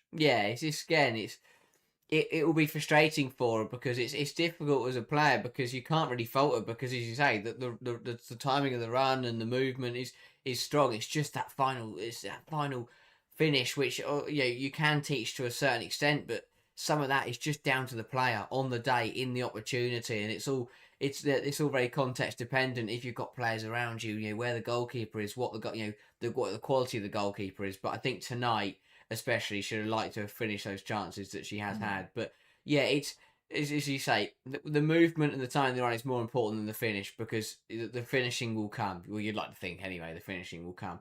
But yeah, it'll be frustrating for Everton, because again, it's the kind of that those fine margins, those whether those shots go in or not, is the complete difference between dominating a game like this and it being a bit more contentious. Means even more in the league, because it goes from winning a game or losing a game, and that's where it's more costly. They can get away with it tonight because you're in the FA Cup against a weaker opposition, but in the league we see those exact same scenarios, but they're just more on the line. And to be honest, I think there's probably more chance that they get missed. Yeah, Phil says, perfect, thanks, Jack. I can paint the picture with ease. Yeah, I mean, you can picture Everton playing poorly in build-up. We've seen it all season. Them try and play passes that just aren't really on, try and take risks which they don't need to take. Phil says, painting is essentially Jay without the tricks, constant threat, but but unable to find the finishing touch. Yeah, I think it's an interesting comparison. I think there is a slight difference in their game. I think Jay is a lot more combative and not quite as fast a player. Both really good ball carriers, though, absolutely, especially in sort of open space, but perhaps lack that 1v1 ability. JC slightly better one-on-one than Payne is. But yeah, both players very good at using their physicality, both very different physicalities. JC is very much her strength, and Payne very much her pace, but both players very good at using their physical attributes to sort of beat a player. But yeah, both really struggle in terms of being able to actually be productive and add to the team's tally. So yeah, I think I see more with Payne than I do with JC. So I think JC needs to be repurposed in midfield. Actually, be brilliant in midfield. So combative. Great driving that ball forward. Just play in midfield. When a manager takes that risk on JC, it will work. I'm sure of it. But yeah, in terms of the second half, who do we want to see from the bench then for Everton? Because they have got some options tonight. We could see the introduction of Melissa Lawley. We could see a youngster Jones. We could see a debut for Hannah Blundell, obviously in from Manchester United on loan. Who do you want to see Everton bring on potentially at this break? Yeah, well, I mean, I think they've got to keep shuffling the pack. As all three would be wonderful. As you say, I think that it will be important to integrate Blundell. It's hard. She had a good opportunity, to be fair, against Man City, but it's hard to integrate a new player when they come off the bench against Man City and you're already losing the game. I think that, of course, youngsters, these are always the best scenarios to get youngsters on the pitch as well. And Lawley, another player who's been out of form, out of the side, it's also a good opportunity for her to get on the score sheet. So yeah, Everton tonight, these kind of cup games is exactly what we'll speak about of West Ham tomorrow night and Liverpool on Sunday. These kind of cup games against weaker opposition are always good opportunities to get a team in bad form and players in bad form up and running. So definitely, get some sharpness into Blundell, get Lawley on and get her a goal, and just, the players, Mimiki, double for her, exactly what she needs to do tonight, and just other players that can get goal, get Payne a goal, get Vignola a goal, and suddenly they all go into the WSL next week, and off the back of finding the back of the net. Yeah, Melissa Lawley obviously come back from a big injury. She hasn't been. She was only in the matchday squad on Saturday for the first time since April. So we could see her. I think she's about to enter the field actually, or has entered the field there at half time. So we'll have a look at that. West Brom, though, will get us back underway. Ball knocked back. We're back underway in this game. West Brom down by 2-0 here at the Alexander Stadium in this Women's FA Cup 4th round tie. Can we see West Brom fight back, or will the strength of Everton be enough to see them over the line? Does look like a change for Everton. Aurora Ghali, I believe, has made way for Melissa Lawley. So Lawley's returned to competitive action for the first time in a month. Aurora Ghali, obviously, first time back in, I believe, over a year. She is, understandably, they're going to be patient with her. They're going to take precautions there to make sure she is okay. Everton in possession now, though. So that will shuffle the pack a little bit. It's going to see Van Gaal in a deeper role, which I'm a bit gutted about, because I've really enjoyed watching her play that slightly more aggressive role. It's also, by the looks of it, going to change how they're functioning in build-up, with Sin Wheeler dropping between the centre-halves a lot. Does look to be more of that midfield pivot. We're now going to see Vignola in the 10 and Lawley's gone to the left-hand side. I'm a little surprised to see that. I did think we'd see Mimiki come inside and Payne move out wide and perhaps Lawley go up front, but it does seem like it will be a slightly different choice there for Brian Sorensen. Here's Van Gaal driving the ball forwards now for Everton. Plays it into Lawley, who holds it up well. Lovely turn there as she tries to get a shot away early, but that's blocked. And now recycling well. Here's Hobson. Wide into Mamiki. Blocked again. Knocked up the line, and it's turned over in there by Izzy Hobson. Lovely control there from the youngster. Slips it into Payne. Lovely turn from Tony Payne. Blocked well again by West Brom. And Everton, much faster start to second half than we saw them begin the game. Yeah, really good. Picking up where they left off, knowing that they're probably a goal away from just killing this tie off and wanting to get that done as quickly as possible. I thought that in the first half they scored early and didn't really kick on from that. Obviously, the second goal was could prove vital, but I think they want to really step it up in this second half and cause West Brom a lot of problems. Yeah, indeed. So throwing now on that far side with George. Looks to go up the line. Header one in there. George again lashing it clear.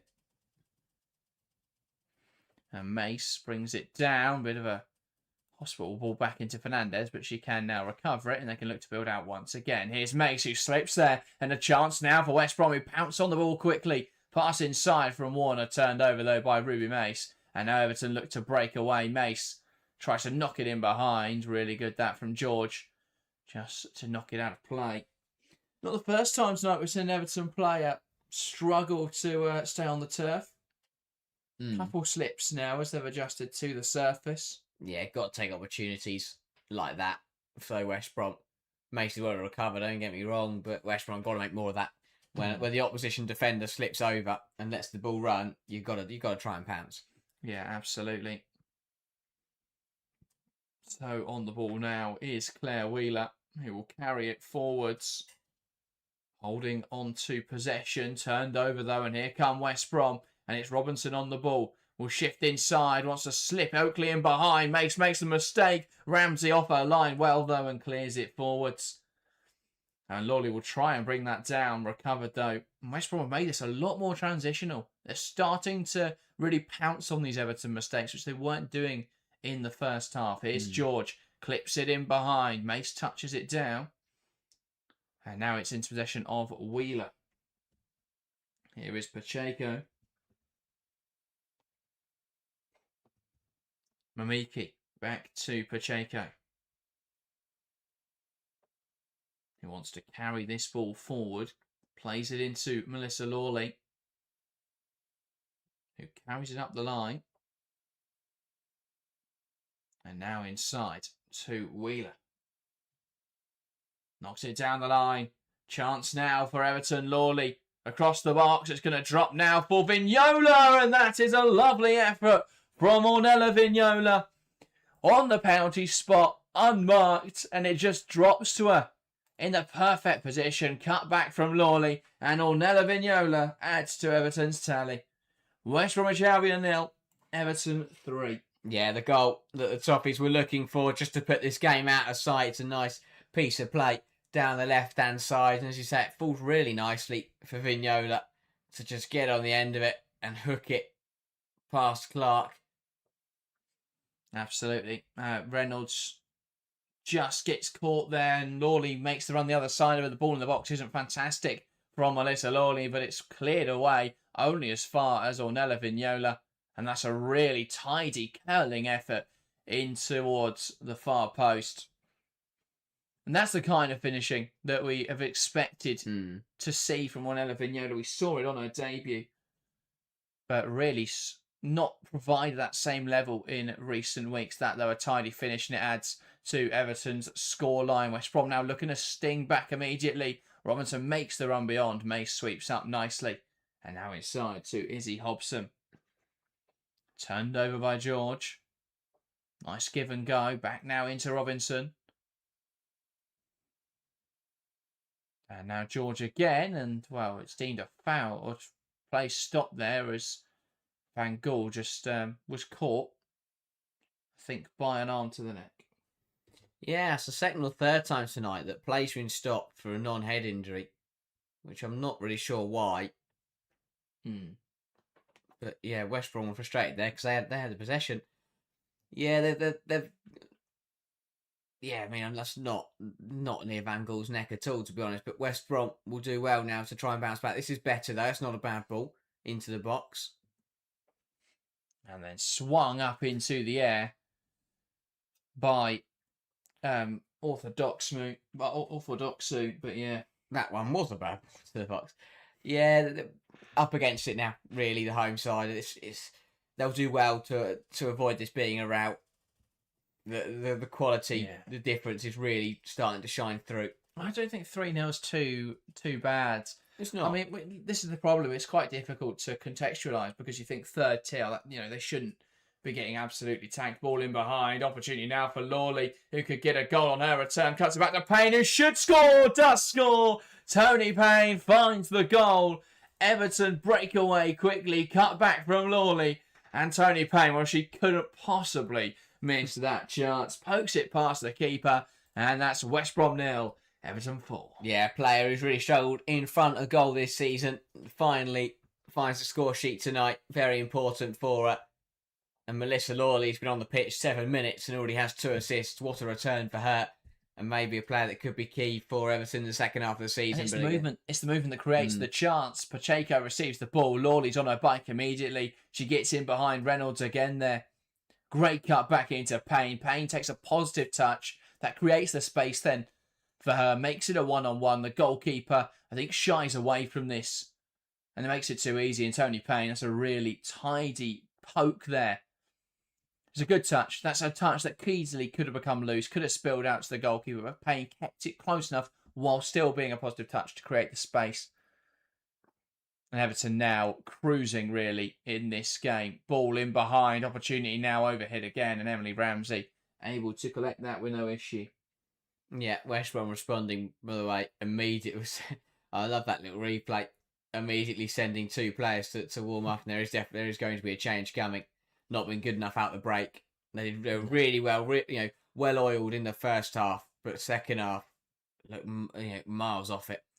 Pacheco inside, touch around the corner again by Lawley, who just has seemed to has changed the dynamic of this Everton attack with her movement. Pacheco to Lawley again, who's broken behind, cuts it back to Payne, who tries to make room for the shot.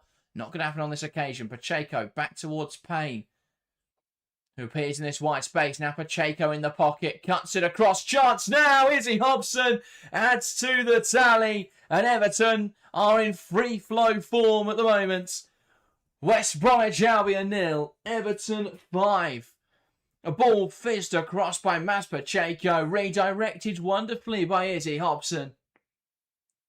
And her first game back from loan, she's able to contribute. And Everton here now leading this game by a considerable margin. Yeah, fullback to fullback. Lovely football once again from Everton. But West Brom are falling apart here. Went into half-time only 2-0 down. Did really well to stay in the game. But within 9 minutes of this second half starting, they've conceded 3 more. And now there's 5-0 down. I mean, Lawley's completely changed this game with her movement by wanting to make that run off the shoulder. It's just opening West Brom up a lot more, and we're seeing that discipline slipping. We saw it there. If you watch the run that Pacheco makes, Orthodox, who just doesn't track her at all, and it gives us so much space. It's not even a great ball into the box. It's fizzed with quite some power towards Hobson at the back post. Hobson does really well, actually, just to redirect it towards goal. Doesn't need any more power on it, just redirects the shot. And that is, Everton now with a commanding lead in this game. The yellow card there for Ruth Mays, just catching the West Brom forward. Robinson, she tried to drive forwards. Matt asking about Katja Snoy, does she have a break or tear? I don't think we've heard anything yet from Brian Sorensen on that. And just saying wow and whoa in response to the goals. Yeah. I mean, Everton fans, can't imagine you've seen many goals this season, so to see 5 in one game must be a much improved experience. Yeah, Everton were very happy. I think West Brom's biggest downfall because in the second half they've actually been more aggressive, they've been more positive. They've had a shot as well now. There might have an opportunity from this free kick to have another one, but it's kind of left them so open. They haven't got the work rate or the energy left to track back. Absolutely, Horry in towards the penalty area. That's headed away. It's going to drop on the edge. A fairly tame shot by Orthodoxu.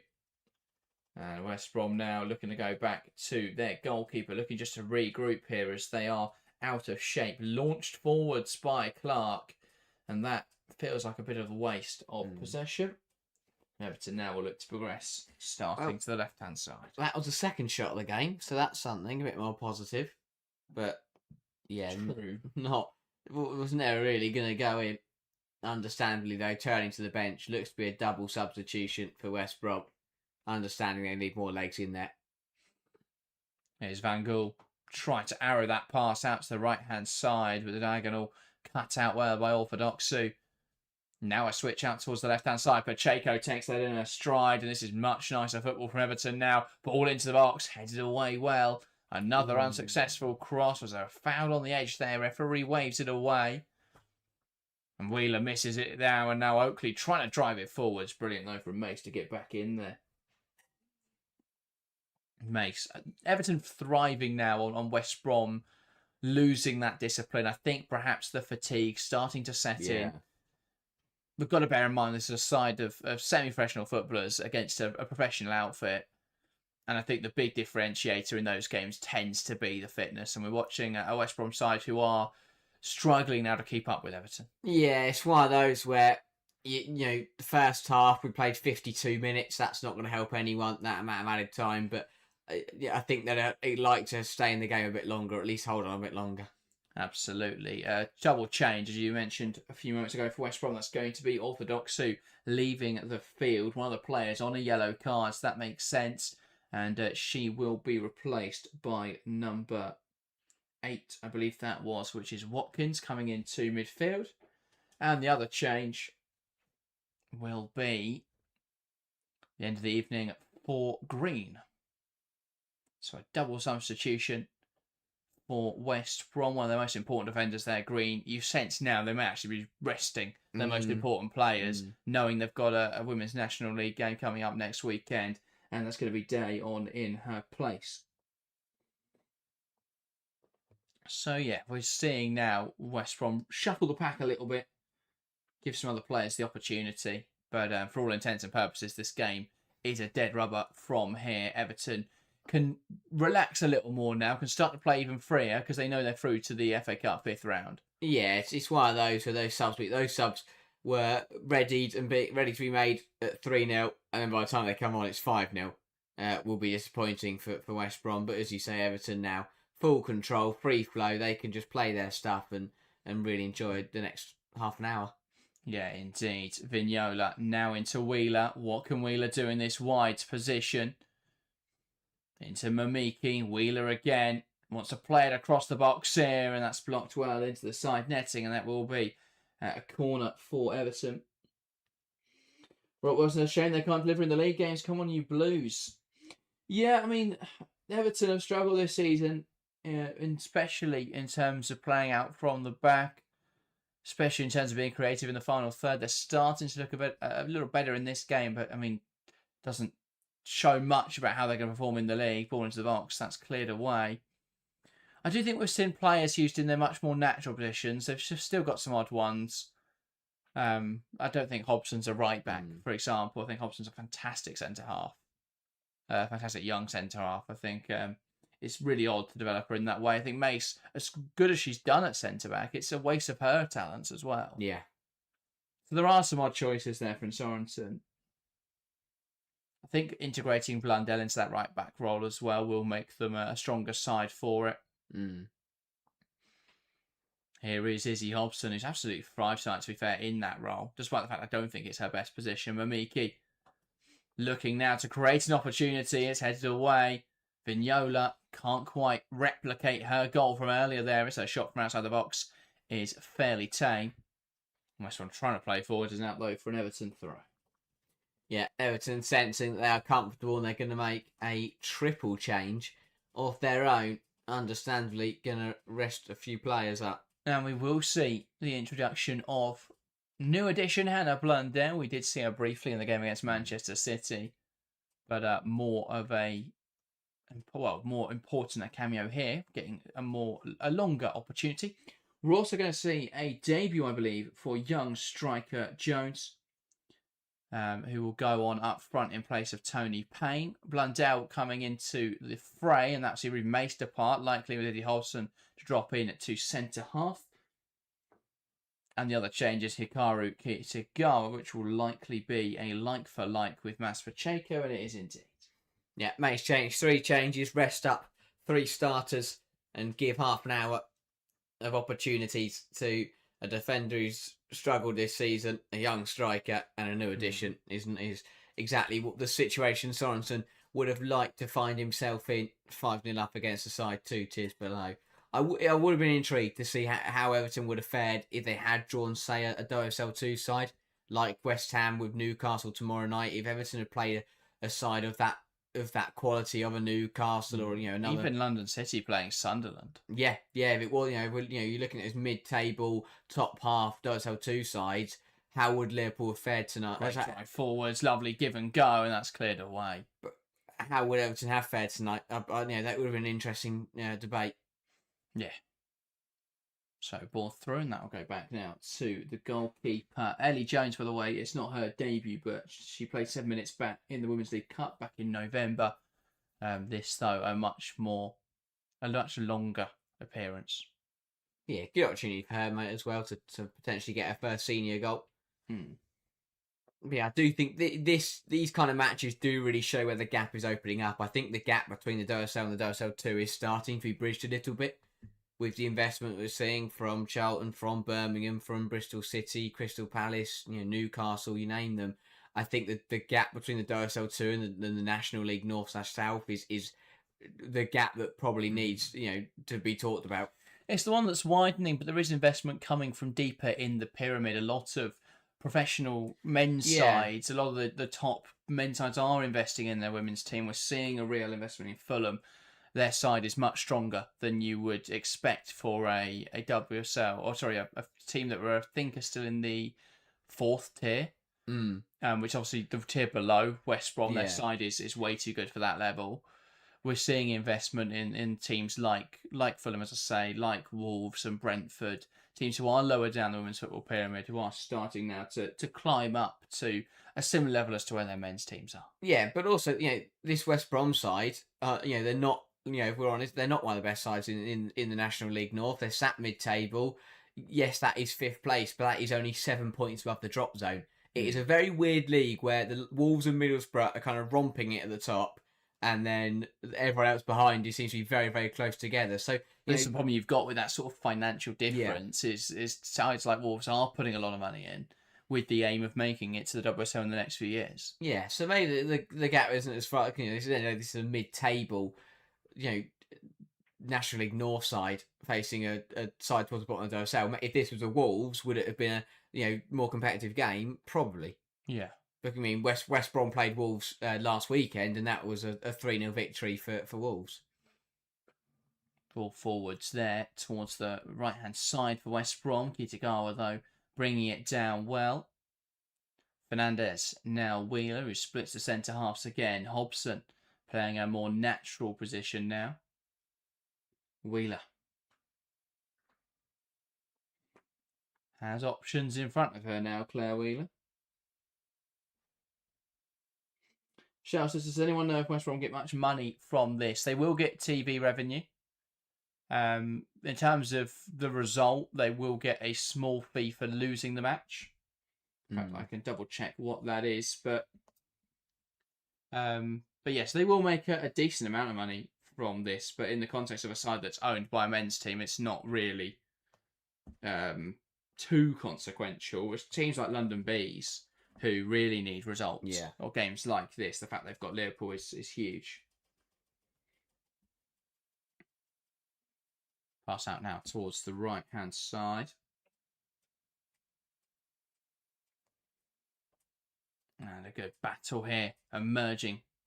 Back now to Rosa Van Gool. It creates the space now for delivery in towards the near post. It drops now, an opportunity for Jones, who can't quite strike that as she would have wanted to, Ellie Jones.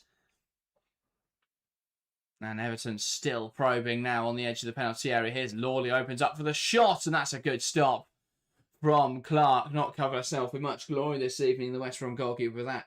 A good save. Yeah, it does well to get down to Nye Lawley, who has come on and changed this game. Came on at half-time, already has 2 assists and looking to find the back of the net herself this evening.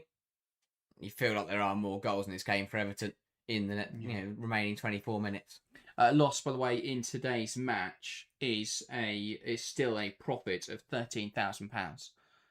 Ball in towards the back post. That's cleared away. Hobson trying to keep it alive. And that's dealt with. And now West Brom looking to break.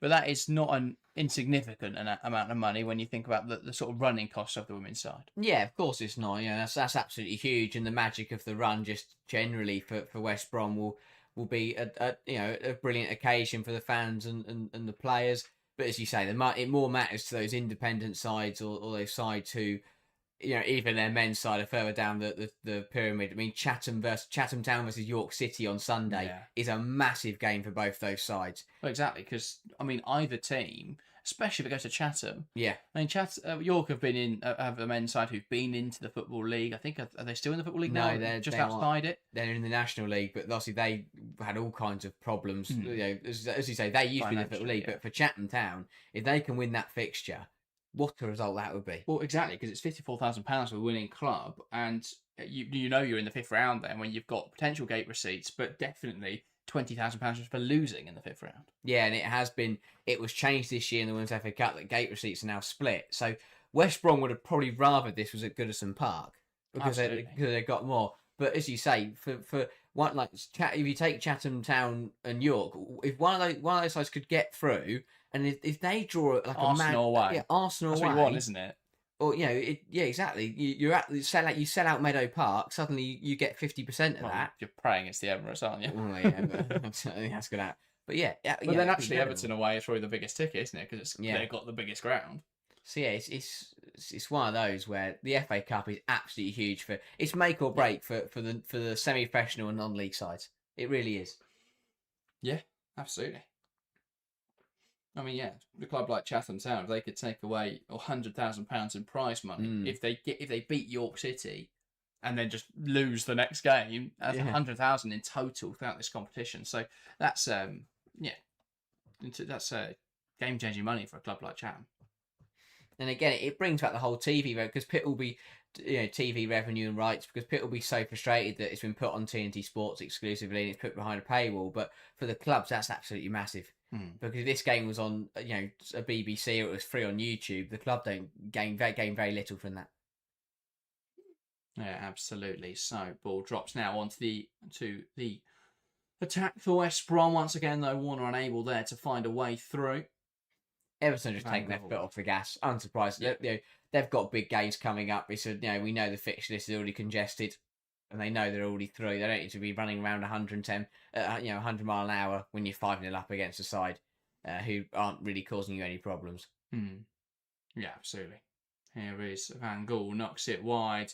Lovely exchange on the right hand side. Wheeler looks to get there, but it is won back well by George, who will knock it out of play. So it's similar to the lads' game, money-wise, lower league wants a Prem team. Yeah, so in the context of the women's game, they want to play a WSL side. There's actually an argument they want to play WSL 2 side away because there's possibly a big opportunity that it is a bigger ground. Obviously, the attendances do tend to be lower though, but yeah, you definitely want to play a top side. Obviously, the ideal is that Arsenal would put it on the Emirates. It's probably not going to happen. But even like, who is it? Sunday, Swindon travelling to Charlton at the Valley. That's going to be really big for them. So it's a really good opportunity. Absolutely. Throwing now on the far side. And Everton find a 6th goal in this game. So there's a double change there for West Brom, but I don't think that if it sparks a comeback, then we might be in for an incredible 20 minutes of football. It's been vintage FA Cup, I'll tell you that much. West Brom, again, driving the ball forwards. Out now to Robinson. He wants to come inside. Frustration there from the West Brom bench and has been pulled back there for a foul. Yeah, I'm a bit surprised Sorrentino didn't start.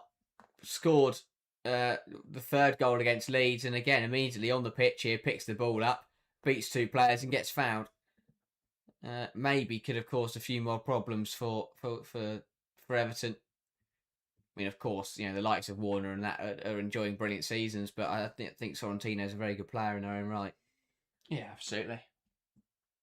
Looked much sharper coming into this game. I mean, if she'd done that from Hobson, it's dropped down, chance now, and that's blocked over. And that much more positive for West Brom. Their first shot in this game, albeit a blocked one. Yeah, they've had a couple. Again, this is the best one by far. Deflected over, and West Brom now with the corner. They can get a goal. You get a goal, something to celebrate, something for the fans to cheer, and they can say that they've scored a goal against the WSL side. Yeah. Absolutely. So, what are West Brom going to do from this set piece to try and make something work? Ball into the area, punched away there. Well, I'm not sure who got a touch on it, but someone in that cluster of bodies did. Ball in again, cleared away well by Wheeler. Robinson tries to bring it down. Emphatically sent the other way by Ellie Jones. So a throw in on the near side for West Brom.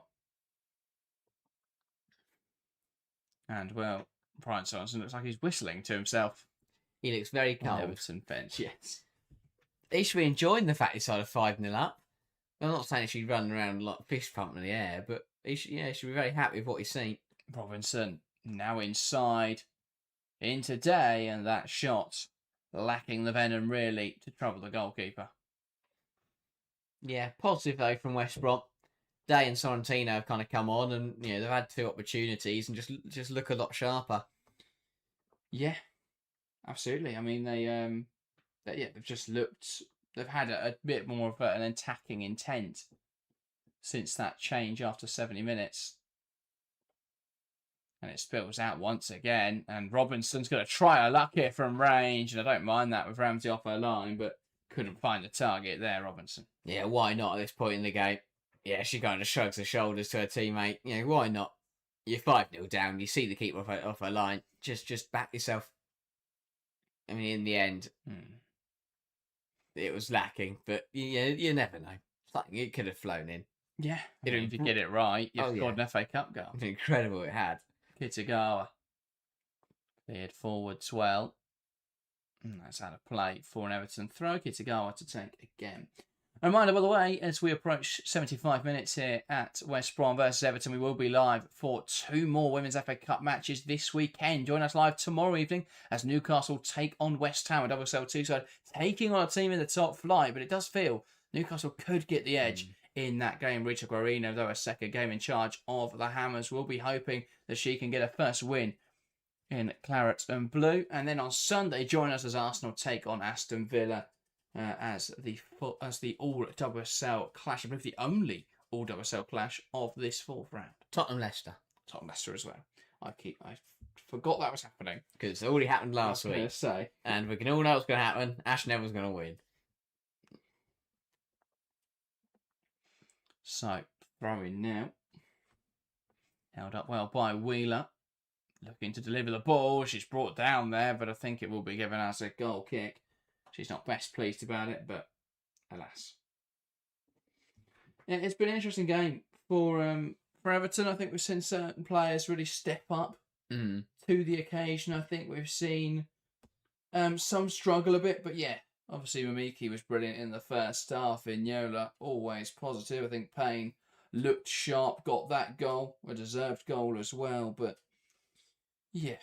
They've not been threatened the other way, so it's hard to say the defence have done well. It actually has been sloppy at times for Everton, but a 5-0 win, you can't complain too much. No, you can't at all. As you say, especially when you've had a tough season, it's exactly what you want from a cup game. We spoke about at the start that it could get a bit difficult. We're speaking about how tomorrow night, West Ham, again, it might not be an easy one, but Everton tonight, professional job, didn't no hint of an upset at any point in this game.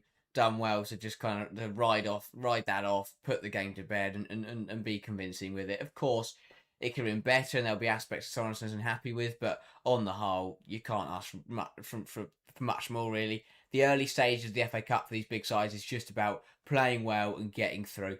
It doesn't matter how, you just get through the games. You don't want penalty shootouts. You don't want to get knocked out early. Get through the matches, get the business end of the competition, and then that's when it really starts to heat up for the WSL sides. Yeah, indeed. Thompson there with a good win. And now batting away for it is Rosa Van Gaal. She was brought down there, not given by the referee. West Brom trying to progress down the left-hand side. Ends up had a touch. There's 2 players down now.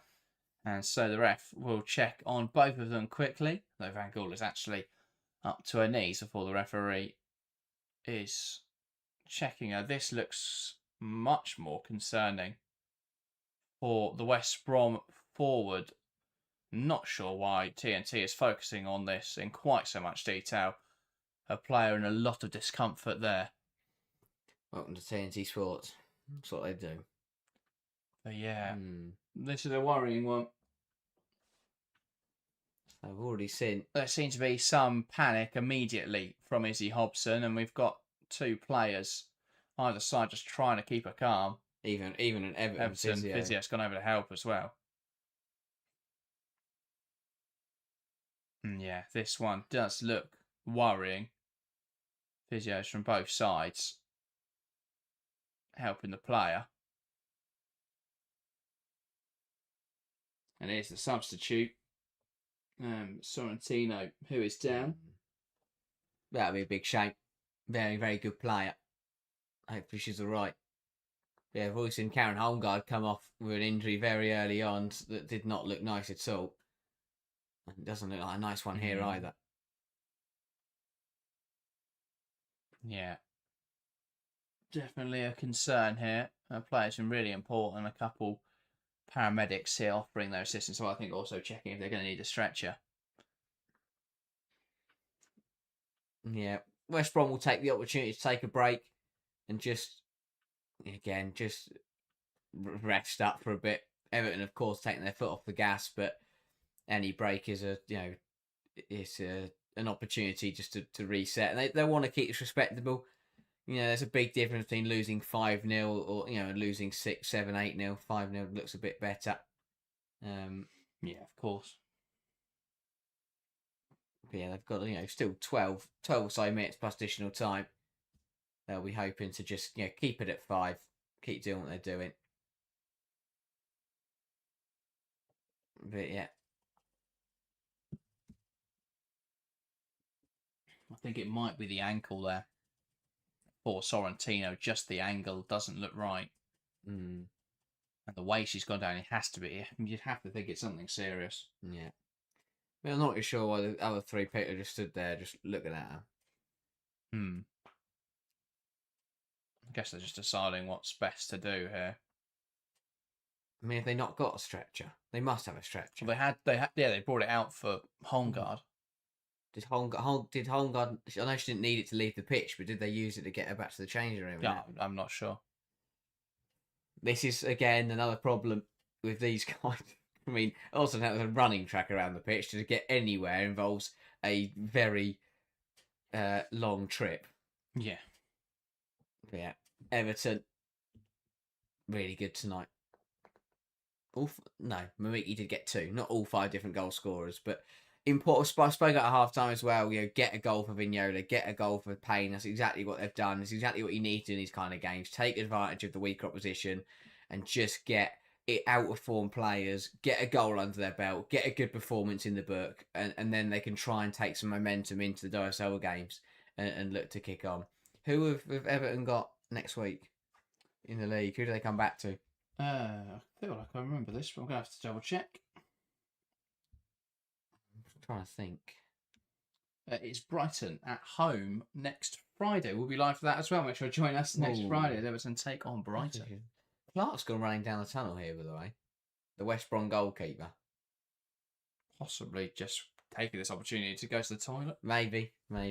But yeah, that's I tell you what, that's not a bad game. Brighton have got to travel up to Everton on a Friday night. You're at Goodison Park, got the home crowd Can't behind imagine you. there'll be much for an away support, I have to No. say. Big win here tonight. It's trick. I think they'll sense that as an opportunity to get some points on the board against a Brighton defence who, have been a bit error prone. Yeah. Okay, well, they found a stretcher, so that is good. That's what we were waiting for. That was why we had that delay. Well, that bloke over there doesn't seem like he knows how to operate it. Yeah, put that bit in there. There you go. Off he goes. Oh, he's taking it away. I have no idea what's going on. But yeah. Yeah, I'm sure we'll find out in a moment, but this is worrying. Poor Sorrentino looked really sharp coming off the bench a few minutes later. And she's down what looks like a serious injury. Yeah, it's been a good season for her. Not played many, with the parts that she have played have gone well. As I said, scored against Leeds, looked really sharp.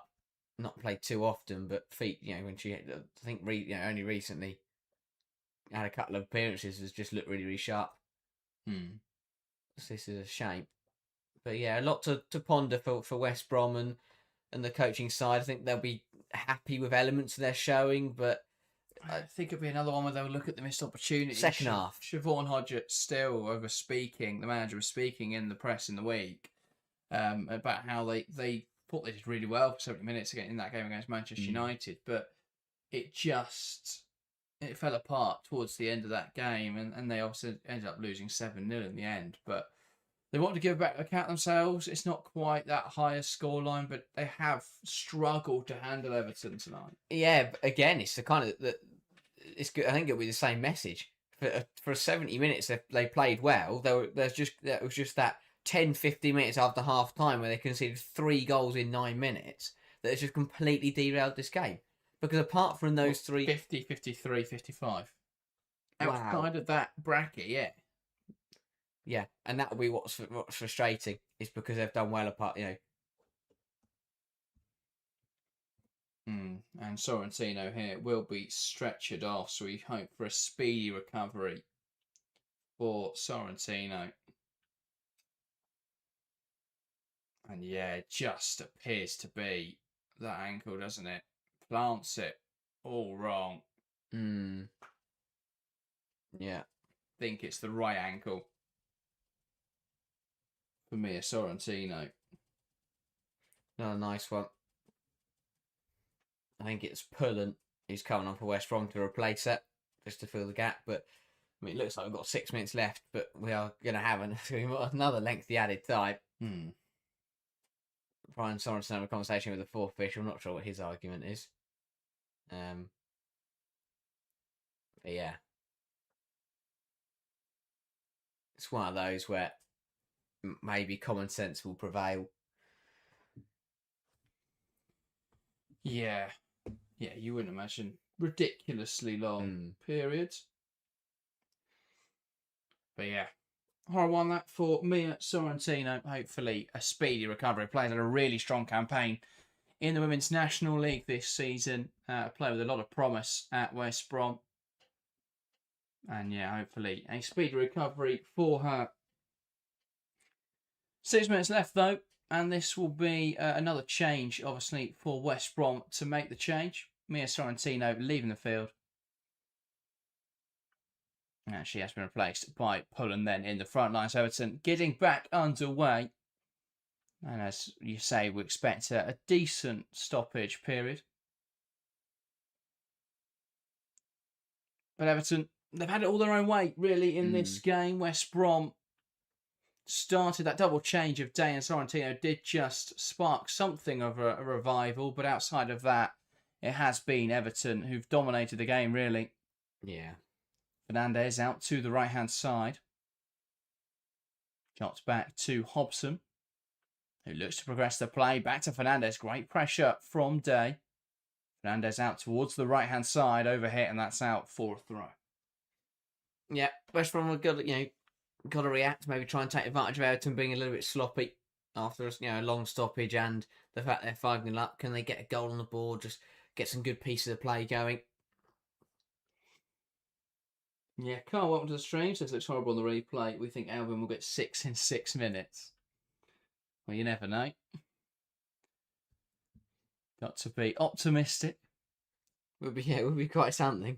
Even 5 just to send us extra time would do. Wheeler dispossessed. Could this be the first? It's a good challenge there from Wheeler to break up that counter after losing the ball. Now Hobson out towards the right-hand side. I have to say, I think the subs for West Brom look most positive. We spoke about Day and Sorrentino, but now Pullen, who's come on, just they look bright. And I know, of course, they're coming on into a game where other players are tiring, but they just look like they've got a bit even more of a yard of pace than the front three that started the game. Yeah, great pressure there from Pullen as well, forcing that mistake as Martino Fernandes horribly misplaces that pass. Everton recycling now, though. Ramsey inside. Finds Wheeler. He wants to spread the play. Knocks it forward. Great drive here from Melissa Lawley. He's been the catalyst for Everton really controlling this second half. Now the overlapping runner Blundell put into the box, and that is pushed away well by the West Brom goalkeeper Clark. Hobson. Lawley again. That shot, though, a tame effort. Yeah, not quite what she was looking for. And so she want a goal tonight. Shamador says, do you expect Skinner to use some young players versus Burnley? I'm not sure how many young players they've got. Jeff Simpson's still out on loan. Barry's leaving. They've just recalled Emma Watson, and they've recalled... She's going out on. She's going permanently. No, is going out on loan. Sorry, to Tigres in the Liga MX, which I was a little surprised about. That's a weird one. Yeah, I thought it was an odd loan move. That's not one where I expected to come back. No, to the WSL. No one goes to Tigres and goes, I'm going to play for Man United next year. Very much could do if it was a great loan move, but it feels more that she'll make a move then into either Mexico or NWSL. Yeah. Since that tends to be more of a well-trodden path, but... And all their rotation players are leaving as well for United. So Rachel Williams is gone. Now soon could be gone. Izzy Rabjohn linked with a move to Celtic today on a permanent. Oh, wow. So who knows? They're not going to have any players. They really don't have any players. Mara Griffiths, I hope, will play that. Just her against Burnley. And Dallas Joy, see what happens. Even then it should be Milton Patel. Yeah. That's the kind of game she should be given. I saw a statistic looking at the minutes for under 21 players season. Manchester United, the lowest in the league, just 90. And that was Milton Patel's 90 minutes against Man City. Outside of that, no minutes for players under the age of 21. No. Hobson out towards the right-hand side. And that one just ahead of Hannah Blundell. And TNT's player of the match going... Oh, sorry, Adobe's player of the match. I wasn't expecting that. Going to Yuka Mamiki. Do you think that's a fair assessment? Yeah, very good performance from Mamiki. He hasn't done too much in the second half, but a very strong first half. Double for her. 2 well-taken goals. Yeah, really good performance. Yeah, for me, I'd have to say... Melissa Lawley, I think that since coming on, she's just come back from a major injury, coming into this game, movement looks really sharp, looks a decent end product as well. They're really good in the final third, and I think was, as I say, real catalyst for Everton just controlling this game a little better in this second half. Shounder says, I'd rather they start Rendell. Yeah, could be her opportunity for Kayla Rendell. I haven't seen her much yet for Manchester United, or at all yet, I think, for Manchester United since she joined from Southampton. I know they haven't got any centre-halves either, but if Maya Letitia plays that game, I'll be stunned. Yeah, well, Millie Turner's apparently not far from a comeback, but I think it'll be a bit soon. You just go Janssen and George. Yeah. Just give Letitia a week off. Bring in Sam. Samba can play, I suppose. Additional time, by the way, in this game will be 6 more minutes. Makes sense, obviously, with that injury to Mia Sorrentino.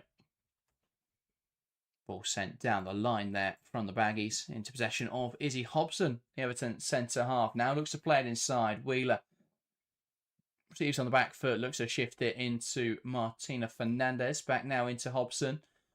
It will go down the line. And Blundell holds the width well. I'm glad that Wheeler, everyone involved has used a bit of common sense there with the additional time. because this second half we had 3 goals. We had the really long stoppage for the injury. This should have been double digits, but no one needs double digits additional time. Ball clipped in behind, looking again for Blundell. Yeah, absolutely.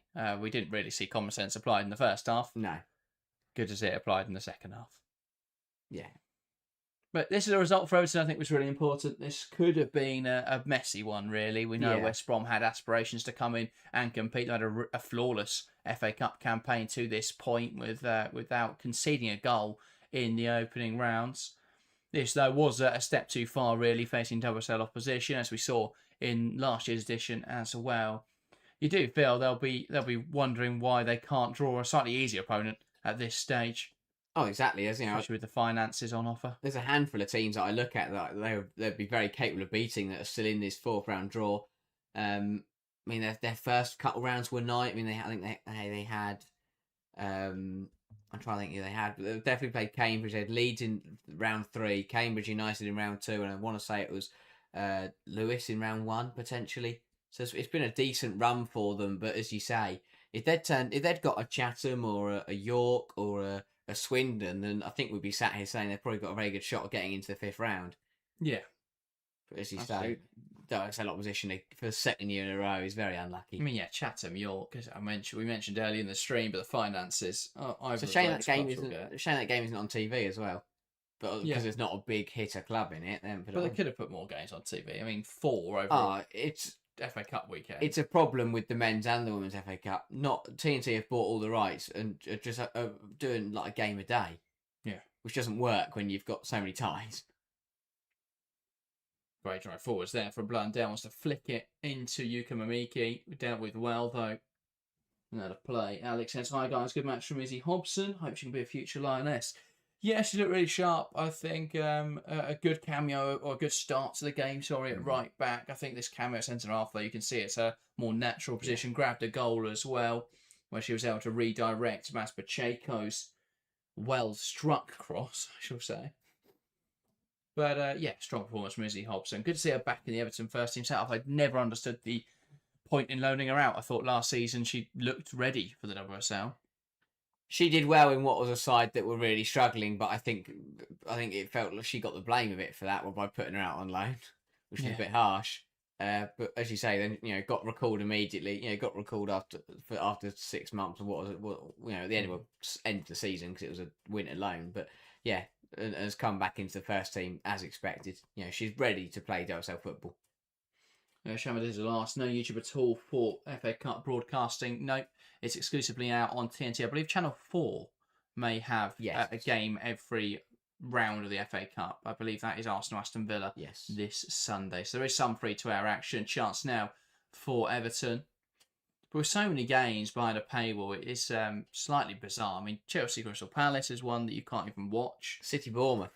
Bournemouth should be on TV. Even on TV, yeah. That is the current WSL leaders versus a Bournemouth, again a National League. I want to say National League South Bournemouth side. Yeah. It's a shame that's again. I saw the Bournemouth fans wrote an open letter to their board criticising the decision to play that at the Women's Stadium rather than at the Vitality Stadium this Sunday. Not the Vitality Stadium is huge, but it would have attracted a bigger attendance than they can otherwise. But the difference in money from playing at the Vitality Stadium and it being on TV, I think if it was on TV, they would have put it at the Vitality. From Robinson, that's blocked well. You could also argue the other way. If it was at the Vitality, would they have put that on TV? If it was on TV, so they had to put it at the Vitality. I think. Yeah. Well, I think they've had to move. It's thing is they've had to move because they're not at their women's ground anyway. They're kind of an in-between ground. Oh, okay, yeah. Like tonight, because of the massive space between the stand and the pitch, West Brom have been able to just put up temporary, cameras and scaffolding areas. Yeah. All sent forwards, held up well, but then sent the other direction by Izzy Hobson. Shadow says BBC have no rights to FA Cup anymore, men and women. No, not that I'm aware. Times are changing. I don't think the FA Cup's never been behind a paywall before, has it? No. It's bizarre, I have to say. It used to be the one competition that everyone could watch, and that was the whole. That was the thing about it. It's the biggest cup in the world. And now it's the one that about 3 people in the country can watch, outside of people that obviously have Fire Sticks. Yeah. But No one has 2 and 6 support. Kitagawa back now into Martina Fernandez. Thanks everyone for saying well done and thank you. We appreciate you tuning in.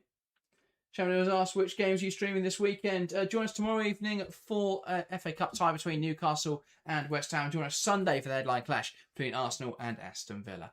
That though is full time here at the Alexander Stadium. West Brom Albion 0, Everton 5. A commanding victory for the travelling Toffees. A much needed win for Brian Sorensen's side on the road. They've not found wins easy to come by this season. Only 2 in the WSL. This a much more commanding victory, a much stronger performance than what we've become akin to seeing for Everton. But yeah, a brace from Amiki, a goal from Ornella Vignola, Tony Payne getting in on the act, and Izzy Hobson adding the 5th. A strong showing from Everton. Yeah, exactly what they needed. Again, no silly business, no even a worry of an upset here from minute one. Everton did well to get on top early and then just cruise through from there. A good performance, much needed, and yeah, through to the 5th round, which is big for them. They'll hope again that may be a favourable draw, but a good performance. Could have been a difficult game. They made sure it wasn't, and they'll look to hopefully take a bit of belief and a bit of positivity from that win going into next week against Brighton, and hopefully be able to steer themselves away from that relegation threat that currently looms over them in the league. Yeah, absolutely. Well, that is everything from us for today's stream. I hope you have enjoyed. Apologies once again for the problems with the cameras today. Hopefully we will have You'll be able to see us tomorrow. solved tomorrow. Harry's going to spend all day tomorrow working on that. So join us tomorrow just to see that. There's also an upload at 12 p.m. tomorrow where I take a look at Sam Coffey moving, of course, to Manchester City, the big move that was announced yesterday. So if you want to see a tactical profile on Coffey to City, look out for that 12 p.m. tomorrow. That is everything. Thank you guys very much for watching, and we'll see you next time.